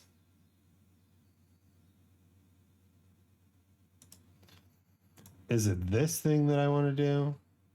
Rotate? No. How is he? What bone is he using for this? Maybe I'll rotate the hips a little too. So I'll rotate it this way, and maybe I'll pull this back a little. There. Okay, so this is a decent asymmetrical pose. What are you doing, Joey Carlino? Tell me your secrets. Tell me all your secrets.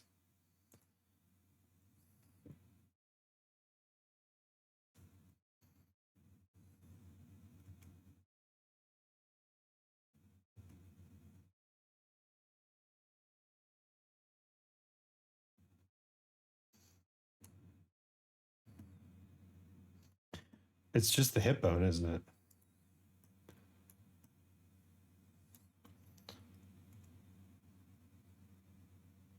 Rotate. Rotate.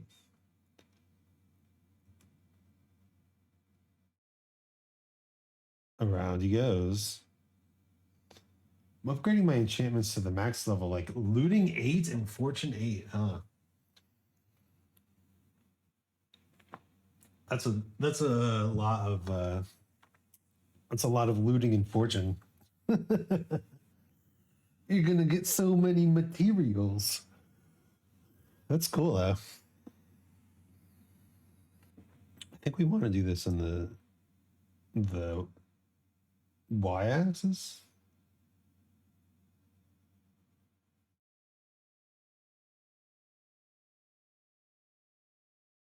Oh, I see. He's got this off, huh? Oh, he's got that on.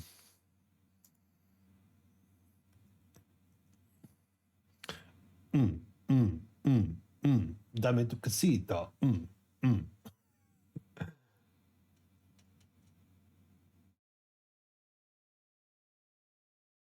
So a little bit like that.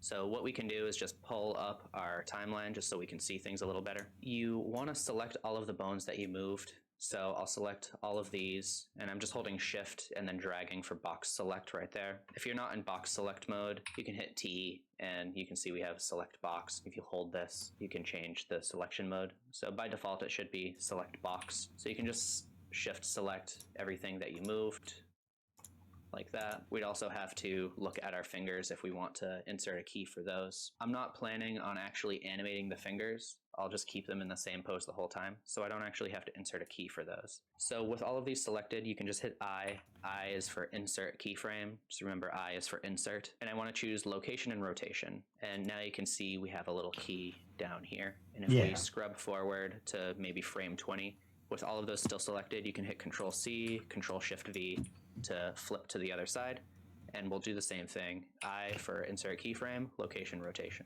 Now when we scrub back and forth, you can see we have a little motion, and this is actually the beginning of our dance like that. I guess it's a good thing to mention also that if you go up to, I think it's output properties, yeah, at the very top, you can change the frame rate. So I'm using 30 frames per second. I think by default it's set to 24, but I usually have mine set to 30. So if you want some more information on your timeline, you can pull this arrow right here for a summary. And if you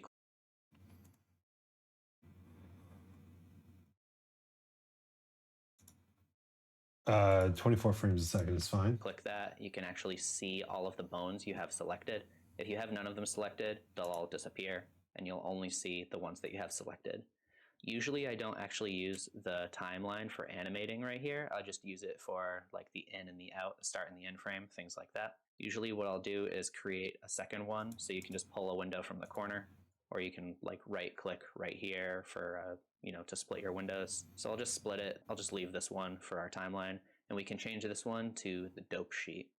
So the dope sheet will look very similar, except you have some more options over here. You can see we have like proportional editing. This makes it so you can only see the selected bones. So just like the timeline, if we have nothing selected, you won't be able to see any of your bones in here. But if we turn this off, you'll see all of the keyframes that have been inserted. I usually like to keep this to show only the selected, but it's a good thing to keep in mind. You might need this later. We also have all of these other options up here for like keying and stuff like that. So let's take a look at our Got a sword that converts loot, and if I combine that with looting, oh boy, more EXP. Converts loot? Converts loot to what? Like it just sells it? Sells it for emeralds? Sells it for EXP? Sounds cool.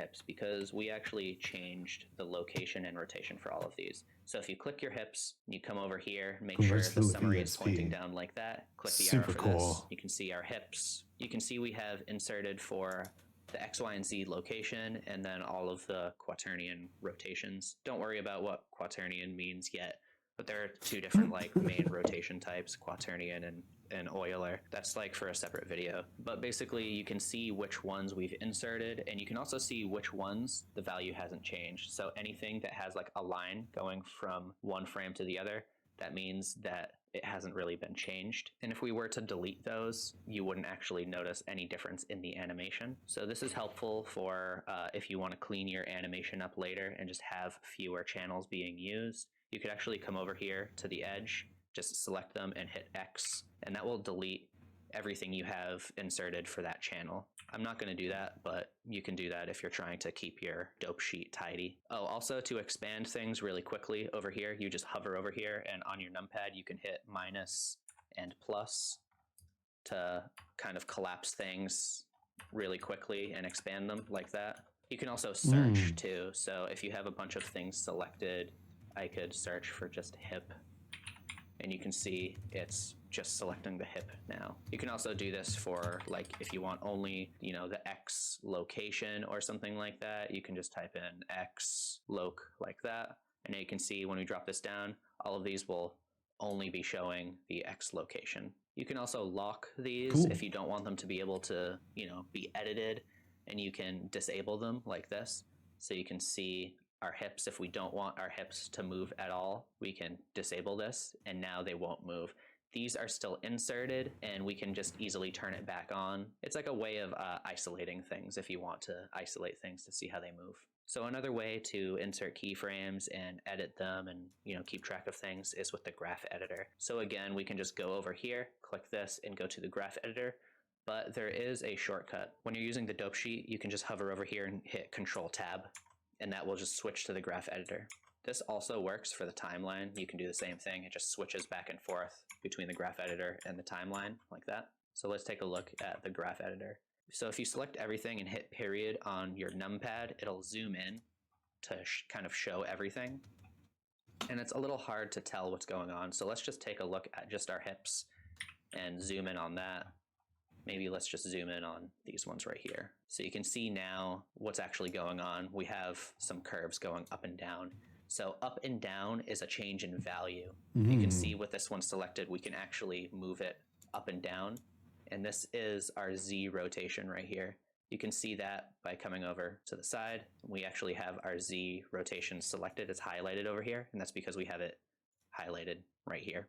So when you move it up and down on the y-axis, that's changing the value like that. And this is a quick way of actually changing your keyframes, because if we left click, it'll stay there. So we don't have to like reinsert a keyframe.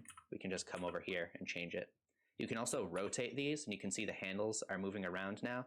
And this is basically just changing like the spacing or the easing. This is a way of making your animation like a little snappier or smoother, things like that. We'll talk about that a little more later. So on the x-axis is time. You can see we just have all the frames right here. So if I were to like move this one over on the x-axis, you can just hit G to move and X so it doesn't move up and down.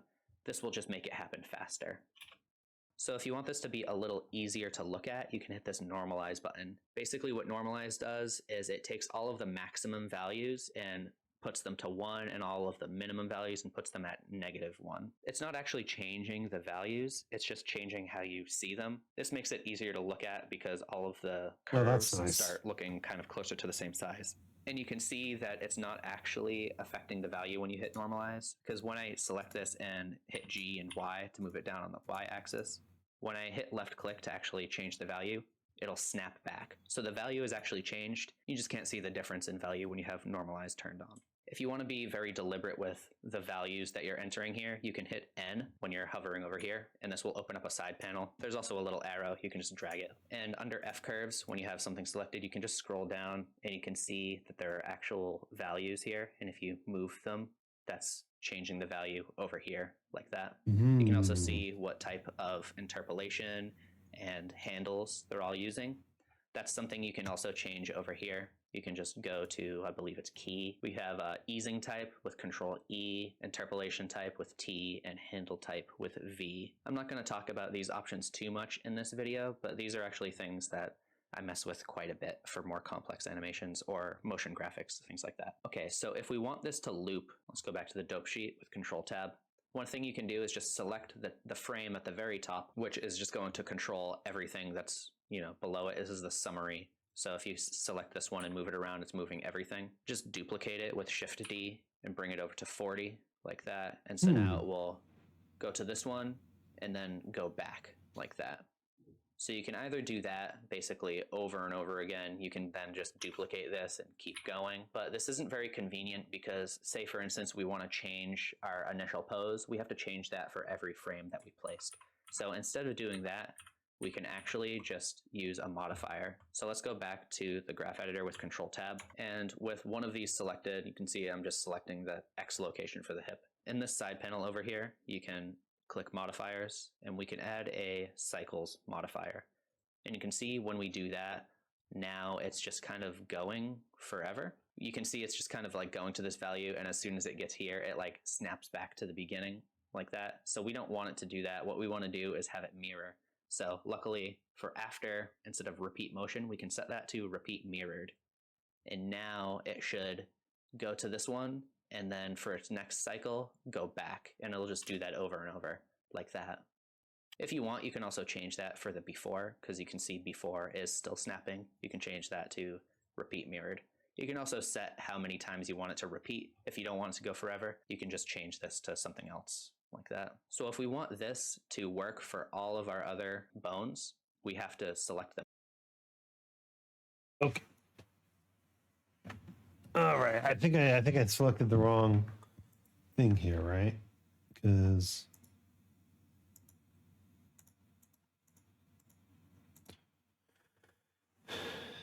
it's not the Y that we need. Because that's just like spinning it. So let's just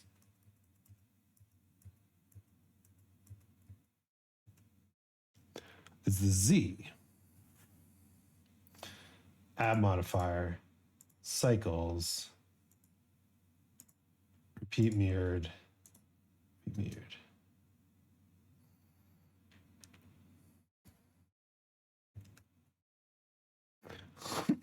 Look at the little hip wiggle. Mm-hmm. He's doing it. Over here. So what you want to do is just select everything over here, all of your bones. And over here, you want to make sure that the channel you have selected is the one with the modifier. We have these buttons up here. This is for copy and paste, copy modifiers. You can just click that button. Then you want to select everything over here and hit this paste button. You can see now. Okay, our bones are selected. Let's go to the graph. We've got the cycles. Copy the modifier, go in here, hit A.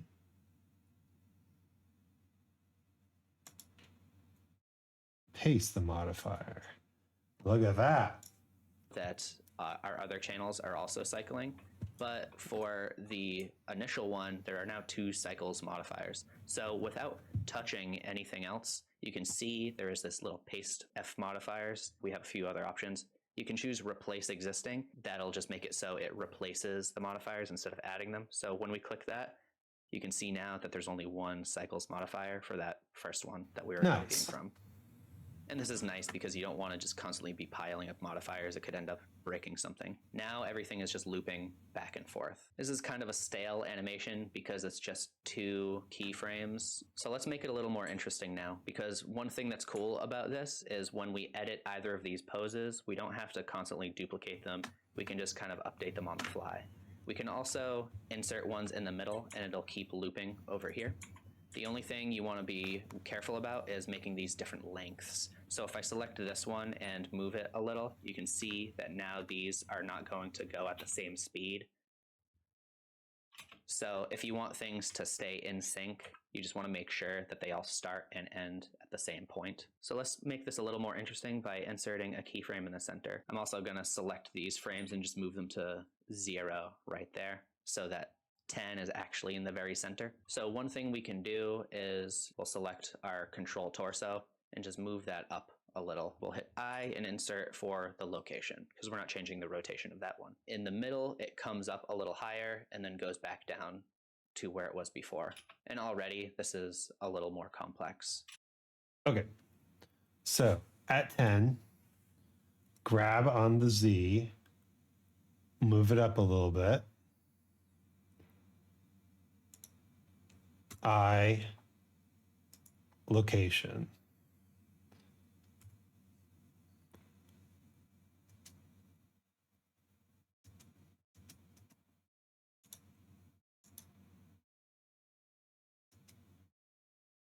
Oh, I see. Control torso. Okay. Undo, undo.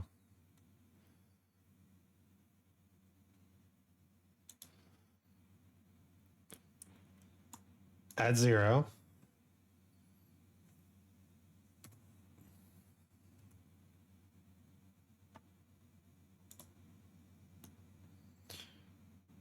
Grab that thing. I location. Oh. I location. Good.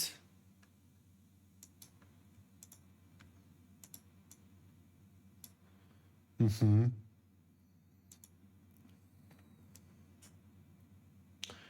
Then good. Now at 10, we grab on the Z-axis, I location.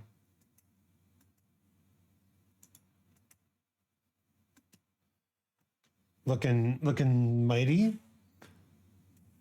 Go back to the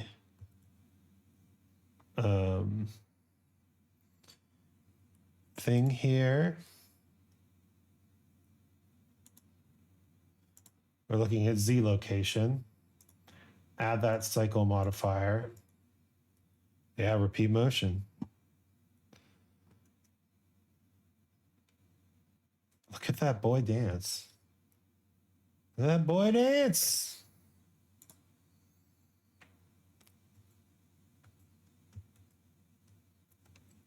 Make sure we're in pose mode.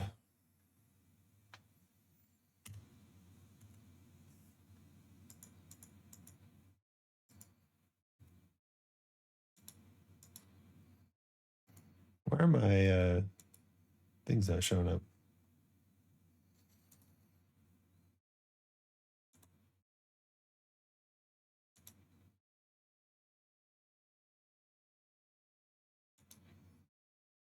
Okay. We could do the same thing for our head. So we haven't inserted a keyframe for our head yet. So we want to make sure this is looping at the same speed. So for this one, I'll just hit I, insert location rotation on 0, and I'll do the same thing on 20. Right. Yeah. Okay, that's what I thought.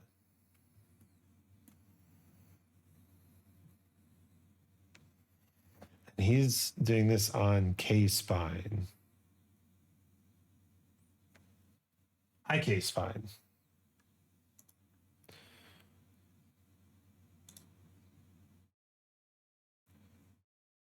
Pause your shit. At 0, insert location and rotation.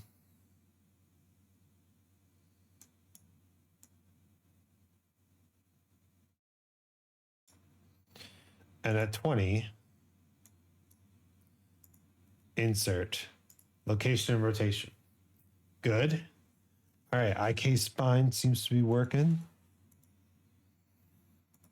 Right there. So now this is the same at 0 and 20. And on 10, we can just change it. I'll just rotate it on the local X axis like that, drag it down, and then I'll hit I and choose location and rotation. We'll get a little slouch and a head bob. You see what's happening though, where it's not looping? This didn't have any keyframes, so when we copy pasted our curve modifier, it wasn't pasted to here. So with this selected, we'll just hit Control Tab to go back to the graph editor, and you just want to select one of these and then select all of them. One of them has to be active for the modifiers to work, and we should still have. Okay. Let's, at 10, grab on the Z, bounce you down, and rotate on the local X, and then set location and rotation keyframe. Now, go back to our editor, select anything, select everything, add the cycles modifier.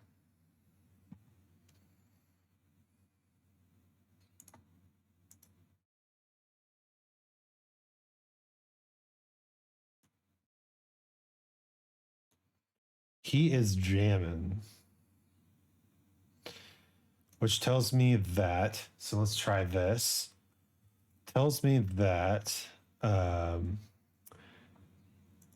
our rotation here, X rotation was too much. So let's rotate along the X a little less, and then set that rotation keyframe. And now let's try it.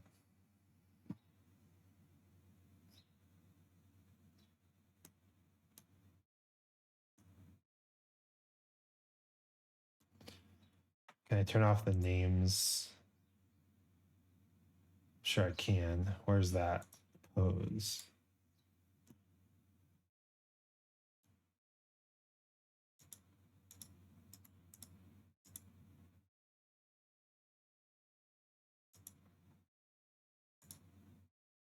Look at him go. He's jamming.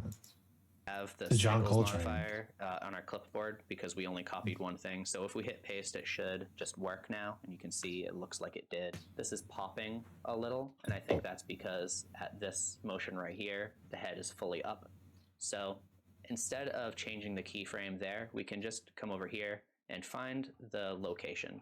So I think this should be the local Y location. You can see if we hit G and then Y twice, that's the location that we want to be editing. So we'll just find the local Y right here. And if you want to isolate this, with this selected, you can just hit Shift H, and that will make it so you can only see that one channel. And if you want to unhide everything, you can. Okay. Let's not get too far ahead of ourselves, shall we? The local Y, very small. Shift H, so that's all we see.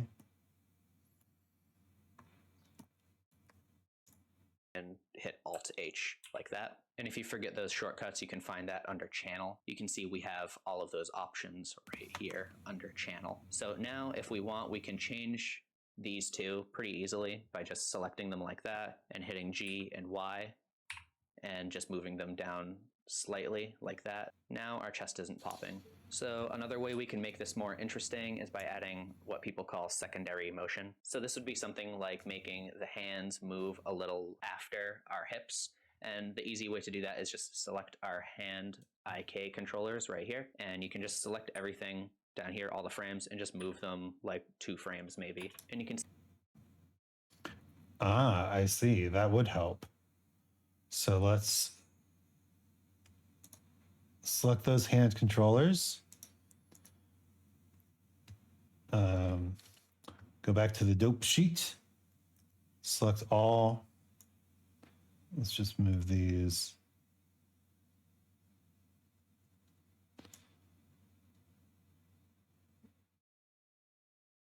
Like that.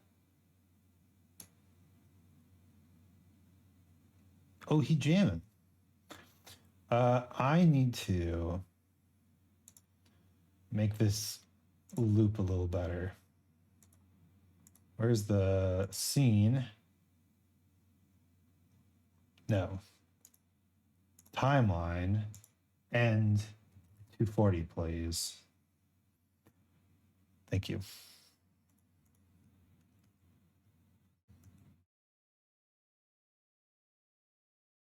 Now he is grooving.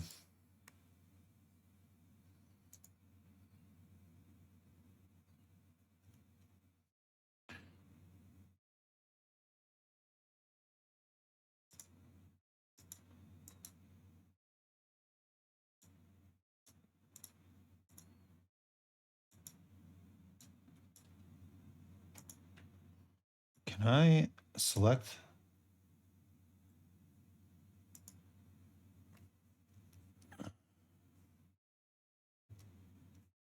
Select everything.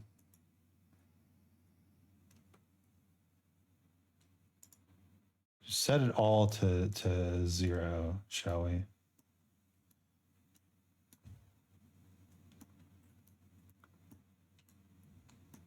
Yeah. See, it's not moving at exactly the same time anymore. When we select everything, you can see that some of our frames are offset. And this helps make things look like they have more weight. So we could also do the same thing for our head. So I'll just select our head, select everything down here, and move it like 2 frames. You can even do this. Select the head. Select all. Move it like here. What about move it like here? That doesn't look right, does it? Move it like offset. He is grooving. This while it's moving. So I'll select our head and move that a little, and you can see how it's changing. This is just things. Good animation tips. I think the head actually looks a little better when we push these back a little, because what's happening is the hips are moving up and the head is like slightly delayed, and it's making it look like the head just weighs a little more. This can get messy pretty quickly because when we look at all of our bones, it looks like we have a lot more frames than we actually do because some are just kind of offset. So usually before I do this, I get the animation looking like I want the timing to look pretty good, and I do this towards the end. So we can change the easing of this if we want. So we can go over to the graph editor, and I'll just focus on the head right here. I'll normalize it so it's a little more clear what's going on. So changing the easing would be changing like the slope basically of this. A way to understand this is when things are more vertical, when things are more steep, the motions will seem faster. And when they're more horizontal, they'll seem slower. So basically what's happening right here is this is the slowest right here because it's as horizontal as it gets. And in the center, this is like the most steep point, and that means it's the fastest. If we select one of these points, we can actually rotate it like that. We can also scale it up and down like that. One thing you can do is just kind of select everything. You want to make sure you hit period and change your pivot point to individual centers so that when you scale it up, it's only scaling the handles. If you have this set to bounding box or 2D cursor, it's going to move everything apart like that. So if you want to make this more snappy, where it gets faster in the middle, you can just scale these up, and you can see it gets more steep in the center like that. We'll see what that looks like while it's playing. You can see the head is very snappy now. So this can be helpful for making things look more cartoony. If we select everything and scale everything up over here, the motions are a lot like jerkier and a little more robotic. If you were to scale these all the way down to 0, you will have like no easing. It'll move one speed the whole time, and then as soon as it gets to this point, it'll just change direction like that. So this is very robotic now because there's no easing at all. So if you want to make multiple dances, you can save your animations in here. Basically what you want to do is make sure you have the dope sheet opened, and you can click this spot right here that says dope sheet and change it to action editor. So you can see we have an action now. We can change this to like dance 1 or something like that. And then I'm just going to hit this button right here for fake user.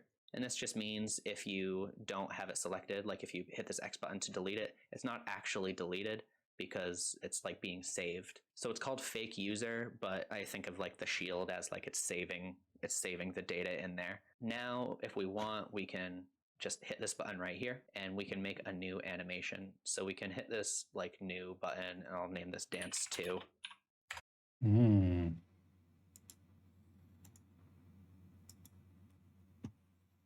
Which button did it say? Hello, Golmalthy. Hello. How are you? Ooh, do you like my little dudes dancing? Look at him go. Look at him tear it up. We can put the bones behind him so you can see him a little better. Now he just has sticks coming out of him. I'm fine. How are you? I'm doing well. I ate breakfast a little early yesterday and ruined off my routine. I'm starting to get hungry now, but I'm not supposed to eat for another 40 minutes. 40 minutes. Not ideal. I guess I'll just drink water. Water is good for you. Water fills up your stomach.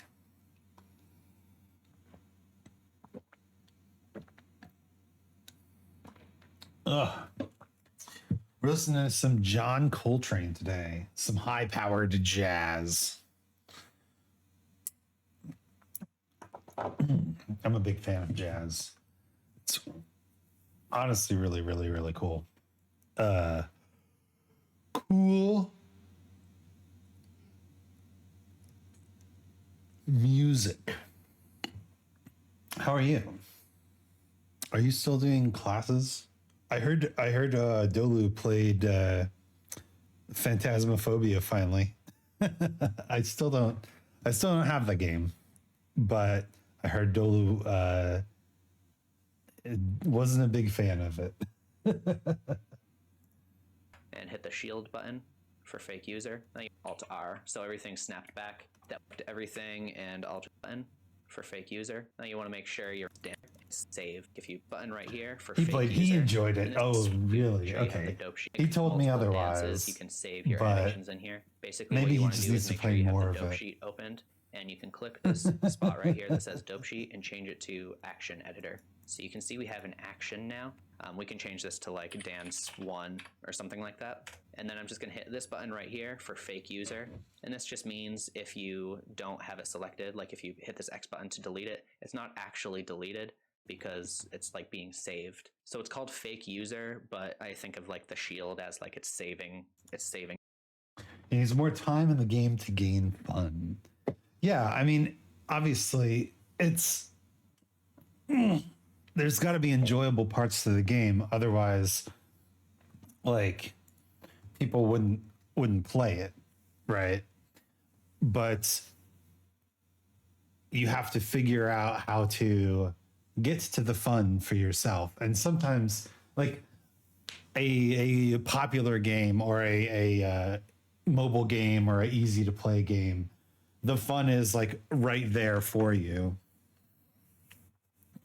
But in other games like Dark Souls style games, you got to find the fun, right? Look at our guy go. The data in there. Now, if we want, we can just hit this button right here and we can make a new animation. So we can hit this like new button and I'll name this dance 2. All right, let's turn it off. Dance 2. And then just, you know,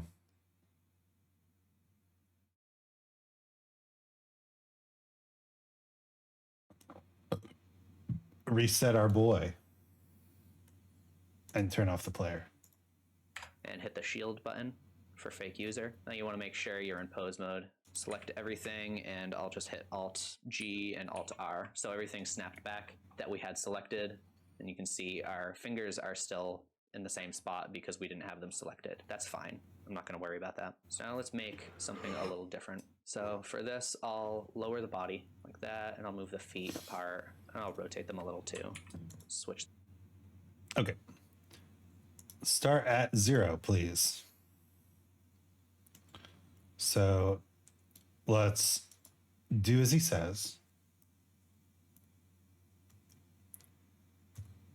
Lower the body.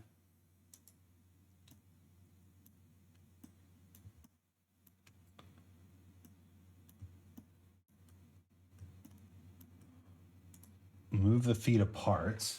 So that would be on the x-axis.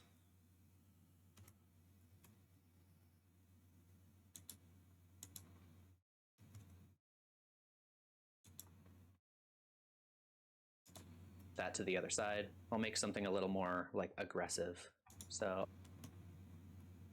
let's move the knees out a bit.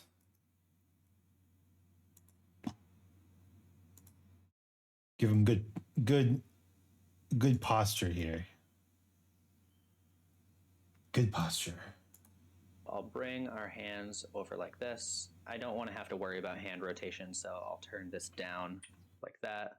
So I'm just going through and moving things around until they look the way I want. So this is good.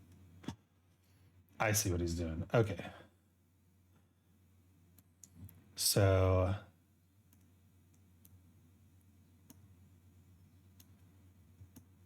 well, I'm getting really good at navigating, huh?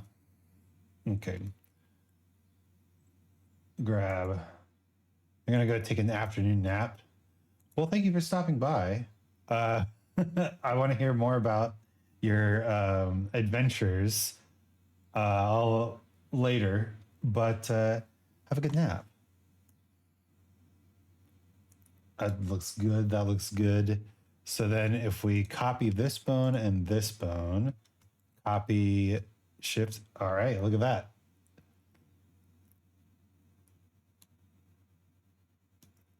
And then we can do as he's saying here, like rotate the head forward a bit. Maybe rotate the hips back a bit.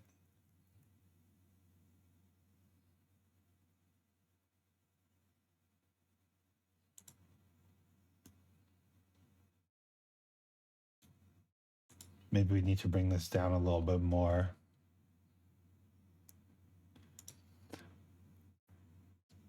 And the head, like forward a bit, or just a little bit on the Y.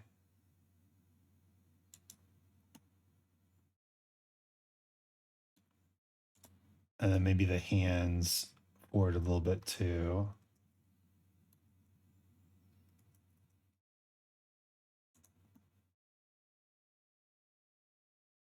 So that the shoulders don't look like they're flinging backwards there.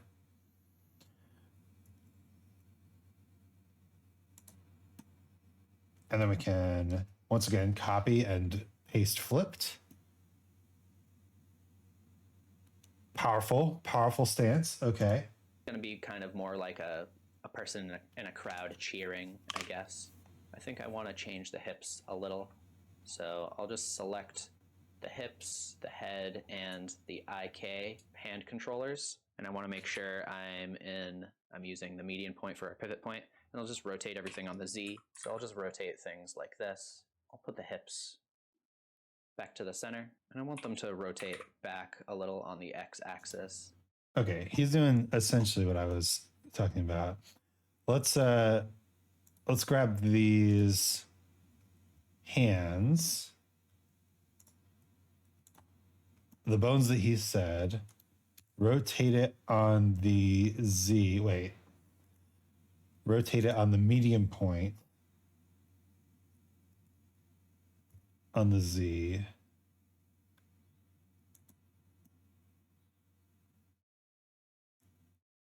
Like that. And then what we can do here is we can bring this even more forward.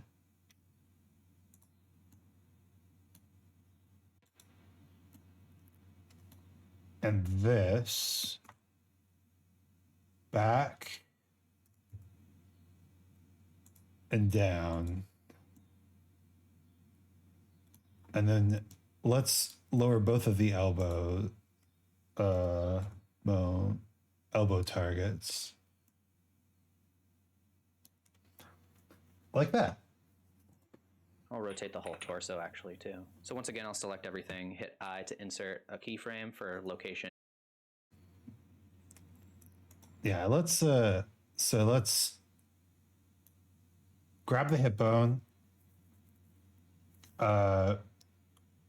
Alt G to put it back to the center, and then let's lower it down again. Maybe this doesn't have to be so rotated.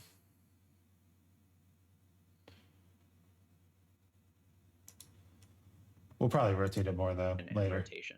So another thing is you can paste All right, I like poses this over here on the dope sheet too. So you want to make sure everything is selected over here, and then you can make sure everything is selected over here.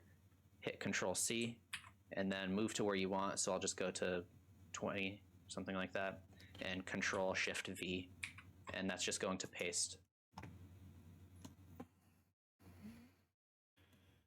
Let's before I do this, let's bring the hands in a bit.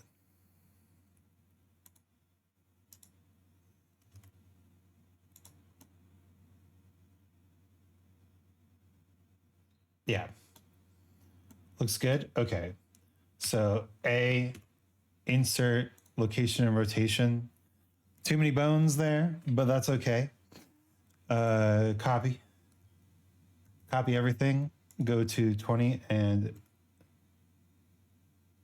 oh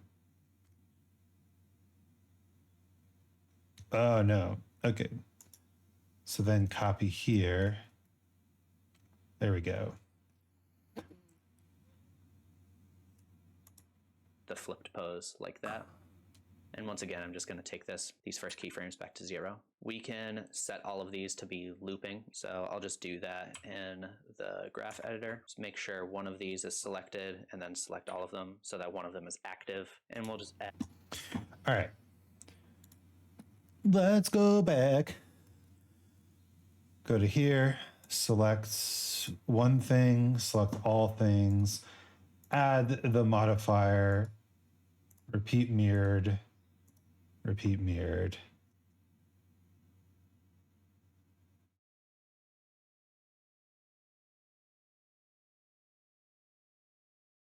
Excuse me?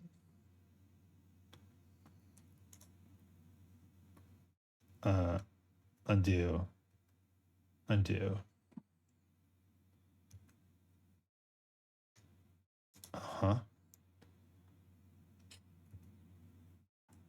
Add modifier.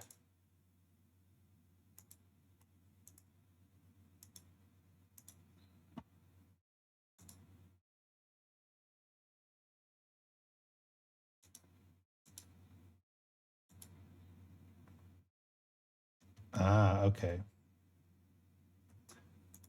Add the cycles and make sure both of these are repeating mirrored. And I'll copy this and paste it. Again, this is... Got it. Okay. So I wasn't done yet. Everything's highlighted. Cycles, repeat mirrored, copy, paste. Now,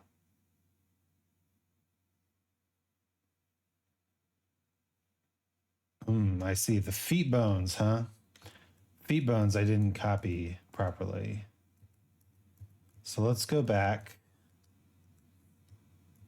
Just keep going back. Okay. So this bone I need to copy and paste like that. Got it. So now, location and rotation. Go in here, copy these, go to 20, paste them backwards, go here, select one, select all, cycle modifier, repeat mirrored, copy, paste, and make sure it's replaced.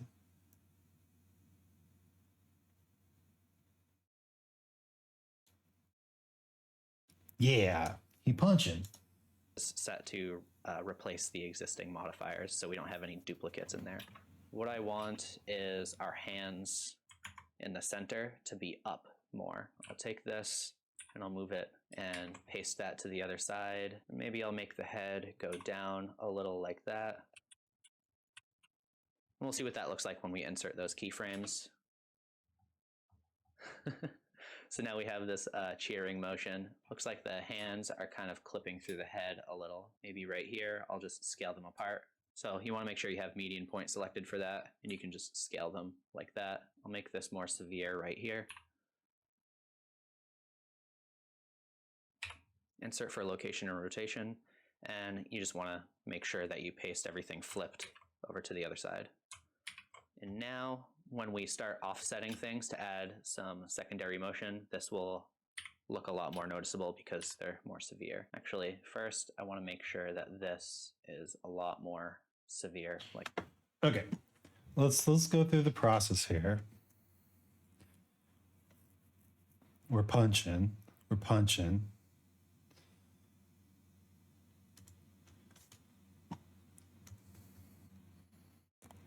Okay. Let's take this head bone, set our keyframe here and here, and then at 10 I think I want to do a little kind of what he's got, like a rotation thing on the X.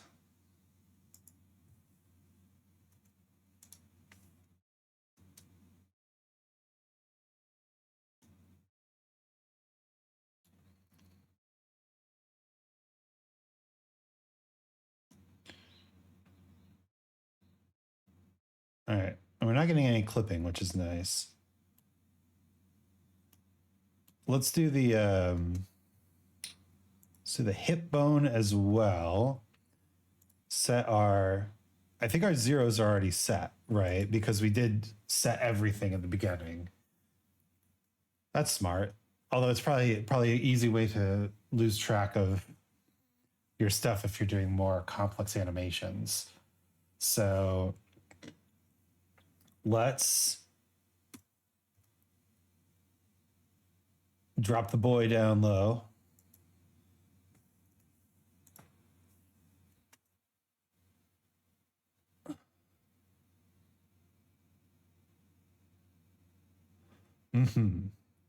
So now what we can do is that secondary motion thing. So let's grab the hands down here, select all, and then just move them offset.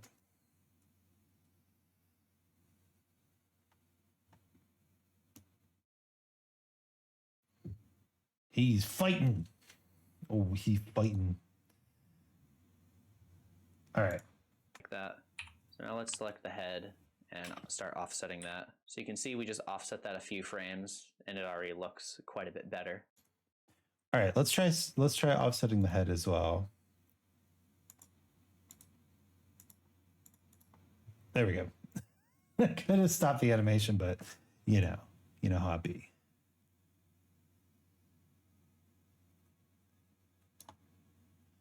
Those feet are powerfully placed. It's just here's a question. I move this in. No, it wants to stick to the keyframe. I see. So if I want to adjust this, what I gotta do is I gotta take all these.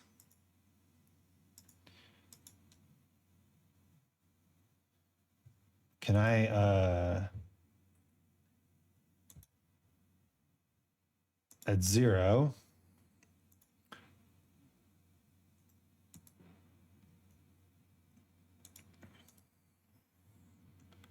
Delete.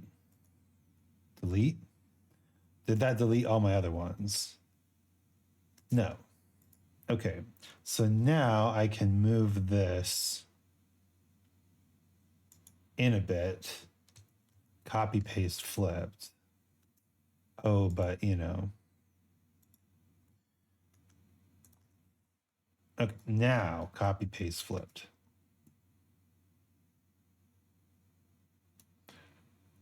The knees are a little splayed out as well, aren't they? So let's grab both of these, delete their keyframes, and let's do what he said here. We are on the medium point, so that's good. Scale in. All hail mighty Sir Isaac, creator of Tribal Frog. Maybe. Hello, Dolu. Good to see you. Yeah, this is he's doing a dance. Trying to get those knees looking right. That looks better. But yeah, this is an animation. We're learning animation in Blender. Whoa. He's punching. He's punching the air like you just don't care. That's amazing. Yeah, we learned this one as well. Dance 1, dance 2, dance 1. Let's go. He's doing the Dame tu casito. Yeah, I keep thinking about that as I watch this little guy go. Play the Goat Simulator dance music for it. Goat Simulator dance music. Wait, isn't it? No. That's the music that got copyright struck. I will not. I need to finish this tutorial though. Oh, he's doing crazy stuff. So you can see this is what it looks like with some secondary motion. And this is what it looks like without secondary motion. We only offset the hands and the arms, and I think it looks quite a bit better. All right, that's it for this one. If you make some fun dances, I'd really like to see them. You can tag me on Instagram or show everyone on my Discord server. Links for every. Oh my gosh, Joey Carlino. Joey Carlino, look at you. Look at you, Joey. You've made this chimera able to dance. Yeah, actually, was it the Goat Simulator dance? The Dead Mouse music in Goat Simulator got tagged by the content ID system.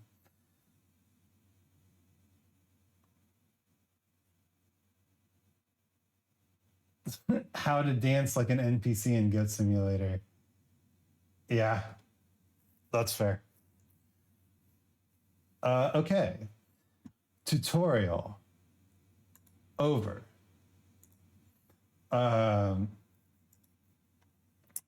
Time to try to make our own dance. So let's just make a new dance. This is going to be called Dance 3. Off for lunch. Enjoy the travel for. Thank you. Have a good lunch. I probably won't be on much longer, but well, I won't be on this much longer. Guess I could play some Magic. Cheers, sir. Cheers.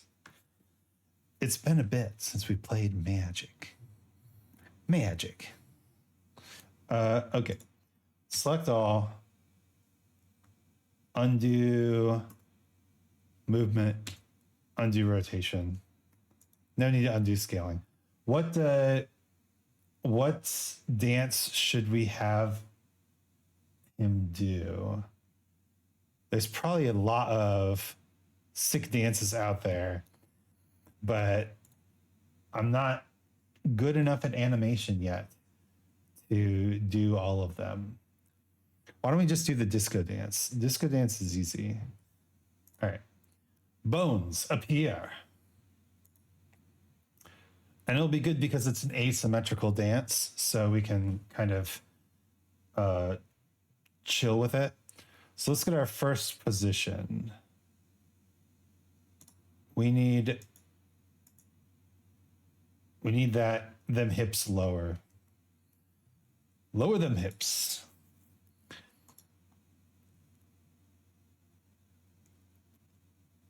All right.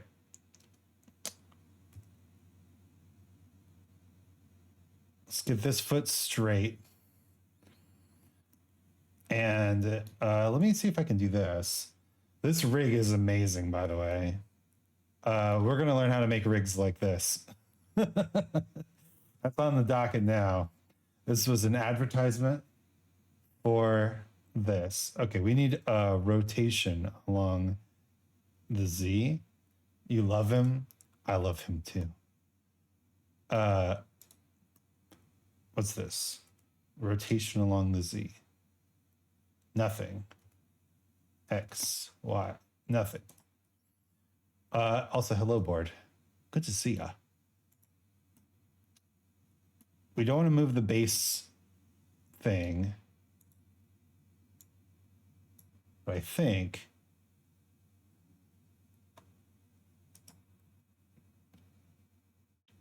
if we look at maybe layer 1 bones, and we go here, rotate on the local Z. I don't think that does what we want it to do. Okay, how do I turn this foot out?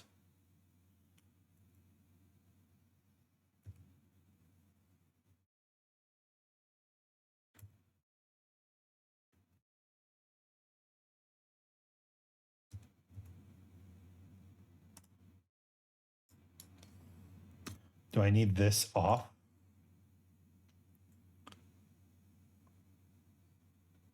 No, I don't think so.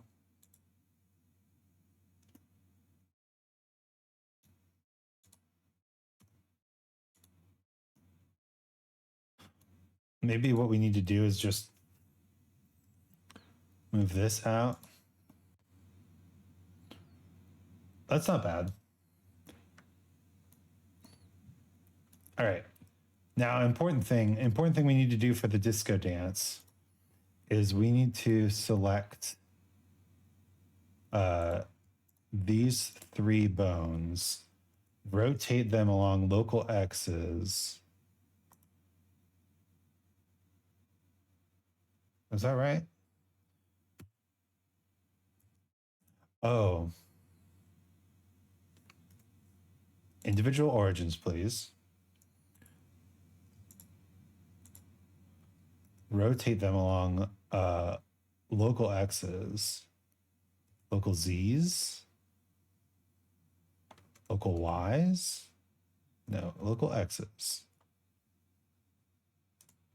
Why do you not do the thing that I want you to do?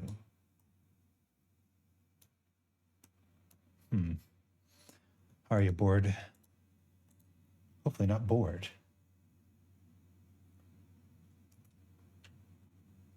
That ain't it. We want to rotate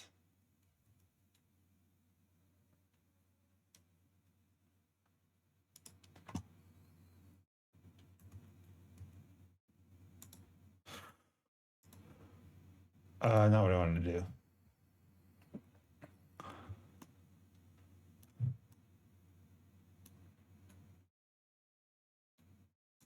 Why is he being a butt? Why is he being a jerk?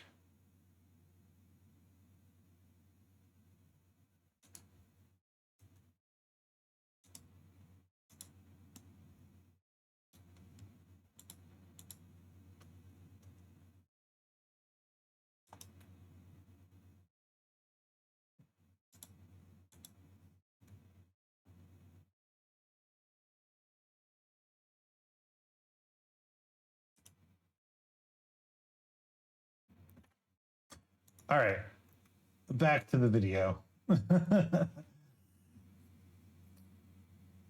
Where's my history?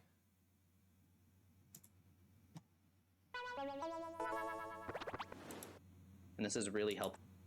One other thing I'd like to talk about is if you want to pose the fingers, there is an easy way to do that. So I'm just on the first layer for this. I'm on the first layer. The fingers right here. And if you press period and switch to individual origins, then you can rotate all of these individually on the x-axis. So hit R and then X twice. And you can see there are a bunch of lines. Each of these is going to rotate individually. Oh, did I have only locations on? I want rotation. My God.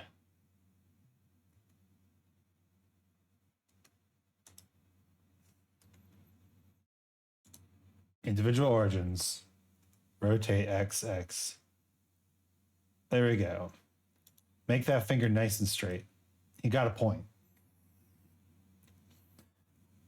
Your computer crashed? Oh, shit. Ray, what were you doing?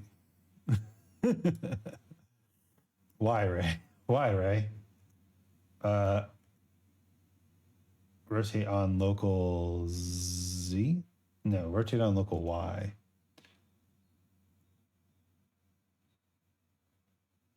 My kids want to play Roblox with me and it destroyed my laptop during startup. Ooh. Oh, geez. That's not good. All right. I grab you.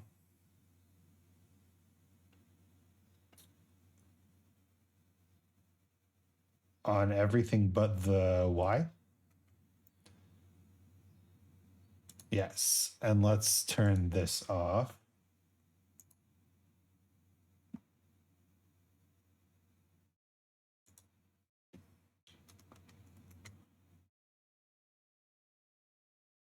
No clipping.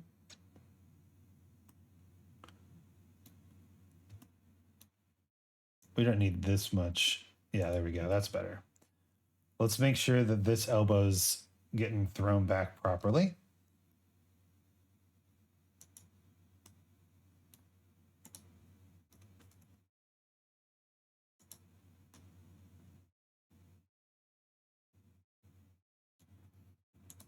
This needs to be higher.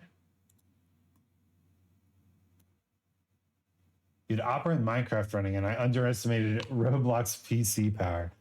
I would never try to run 2 games at the same time on my computer. That sounds like a recipe for disaster. Can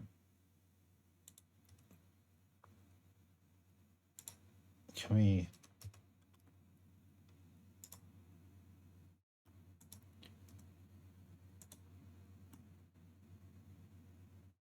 That looks good. But not good enough. We gotta rotate them hips.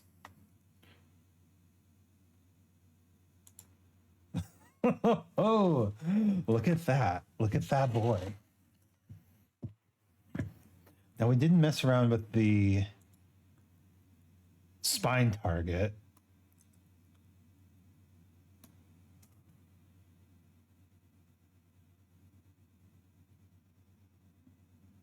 I use a laptop and it ain't even a gaming laptop. Ray, You can't do that to your poor computer. It's a recipe for disaster. All right. I like this pose. Let's set it as... Oh. Let's set it. Okay. So now we go to 20. And let's find the other pose.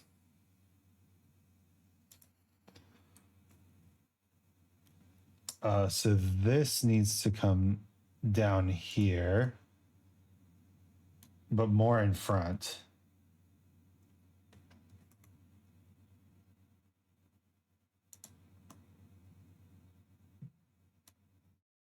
Maybe not that far.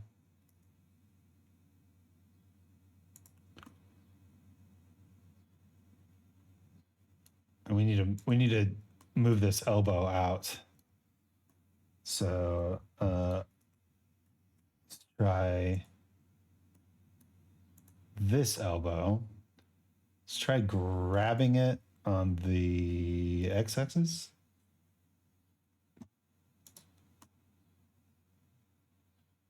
There we go. And now, naturally, if you don't know this dance, the hips have to move the other way. Streaming gaming already feels heavy. I thought Roblox and VR chat, and it's ain't VR chat heavy, and it's not that bad. Regrets were made. I guess it is that heavy, huh? No, let's rotate on the Y.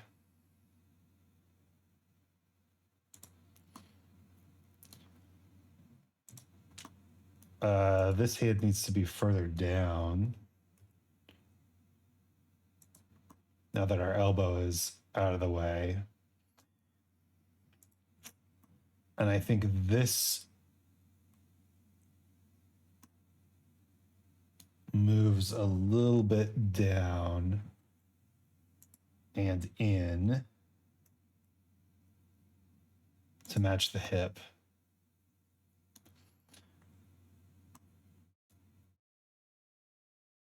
Okay. So let's insert the location and rotation. Right. Select everything. Insert the location and rotation keyframes. Go to our graph editor. Select one thing. Select everything. Add the cycles modifier. Mirror those motions. Copy, paste.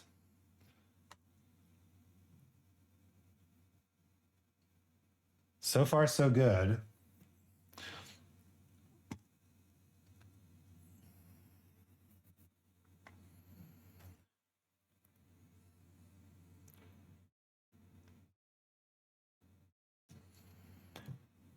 Okay. Pause. Right now, I'm playing Roblox, watching you, Dame the Cosita with Ay Lamau and so far, Scoochie. Okay. Don't turn on Minecraft or stream, I guess.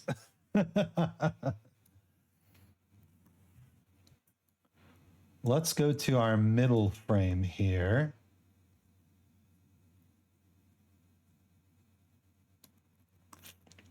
And just grab this bone.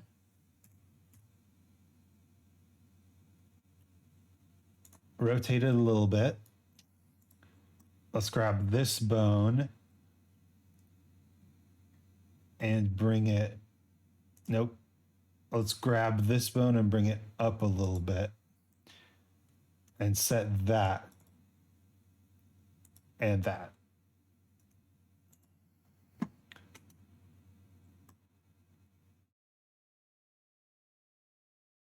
Yeah, that looks a lot better. So now what we do, select the head bone.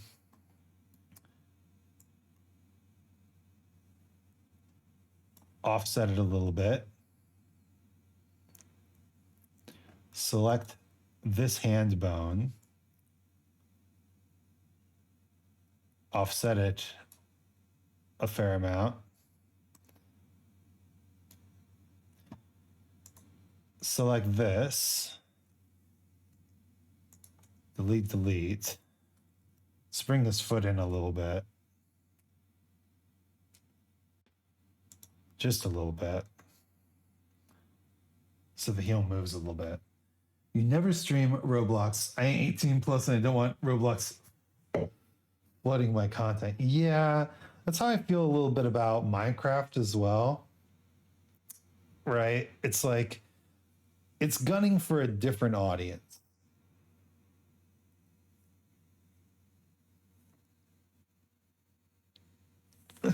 Look at the elbow control just flying out there. I like it. Dance 3. I made a dance all by myself. Very good. All right. Time to, you know, I think I'm going to chill today. We'll do, so next week we're going to switch up the schedule a little bit. Blender animation. He is grooving now. Look at him go. He's so angry. I don't get it. We'll switch back to dance 2. Oh, interesting. Okay. So what I want to do here is select all. No. I just want to select these two and set the location.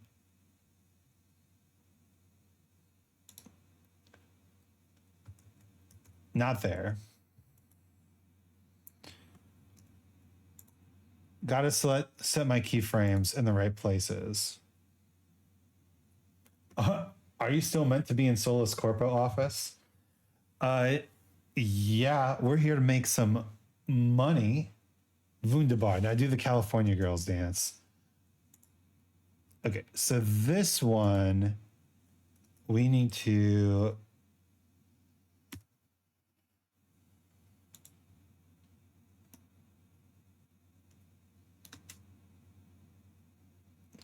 He's got the one finger out on all of them too.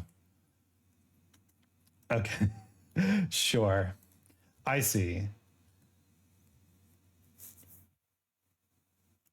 So that means, well, before we do anything, I'm just spitballing here. Let's see if it works. We just need to add these keyframes back in, and same thing on dance 1. Dance 1, they were even closer together.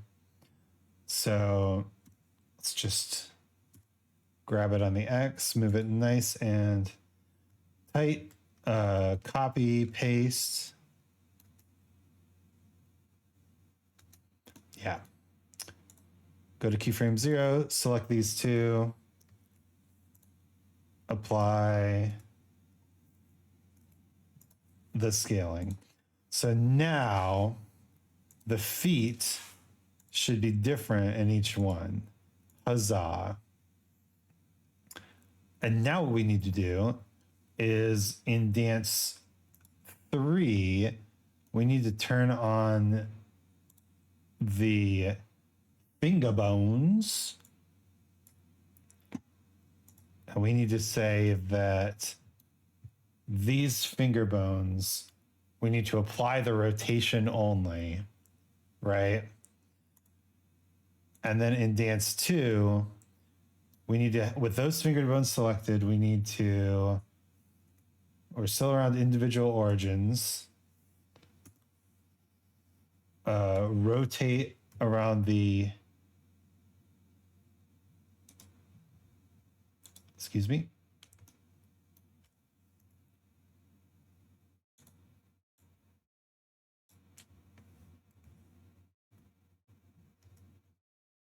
Put you back into your fist. and then rotation. And in dance 1, rotation. If it changes between dances, it has to be keyframed. And now let's look at dance 3, and the finger is out. Hell yeah. What's the California Girls dance, by the way? We're here to make money, money, money. California Girls dance.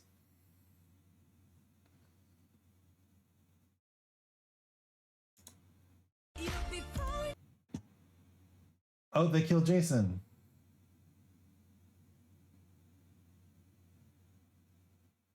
Ah, that is the California Girls dance, isn't it? Let me just play it here.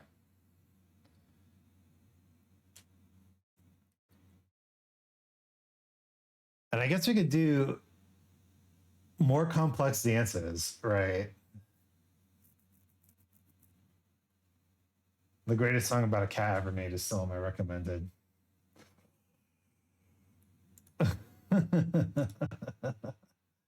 All right. Yeah, let's let this guy do his thing. He's out here making moves, making big moves. We don't need layer 1 on anymore either.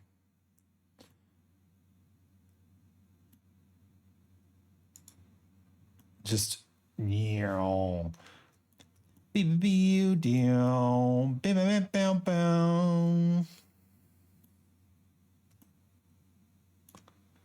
we'll just let this guy do his thing while we find someone to raid.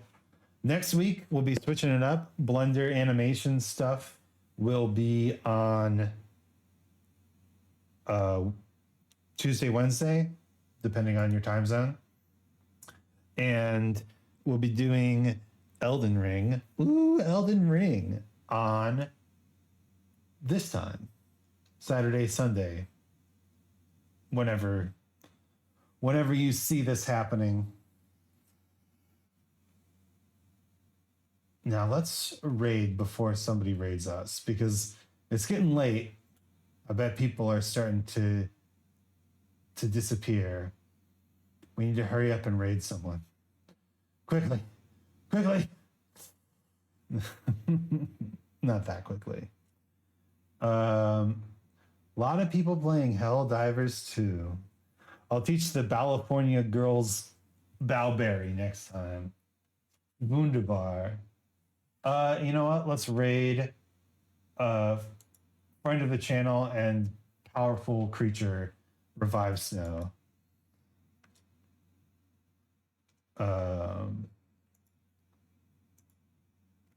I guess I'm just going to do a raid message. There we go. All right.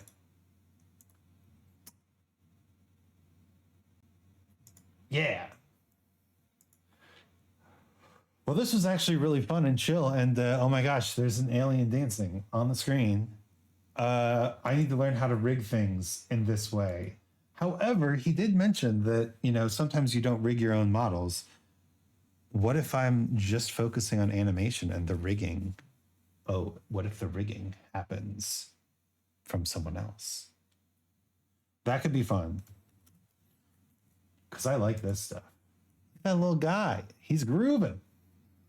All right, we're going to raid Revive Snow. She's playing a game called Gourd. And thank you, everyone, for stopping in. Thank you for all of the awesome conversation and views and money, right? We're here to make money. Oh, yeah. Nah. This stream cost me my time, and I hope it was worth your time. That's the only transaction we need to worry about. Then I have to take care of that. Thank you, Ray. You take care too. Let's go raid Revive Snow. So once more, out there in Corporation Nation, I'm Isaac Anzu. Good night. Sleep tight. Don't let the Bitcoins bite. Later.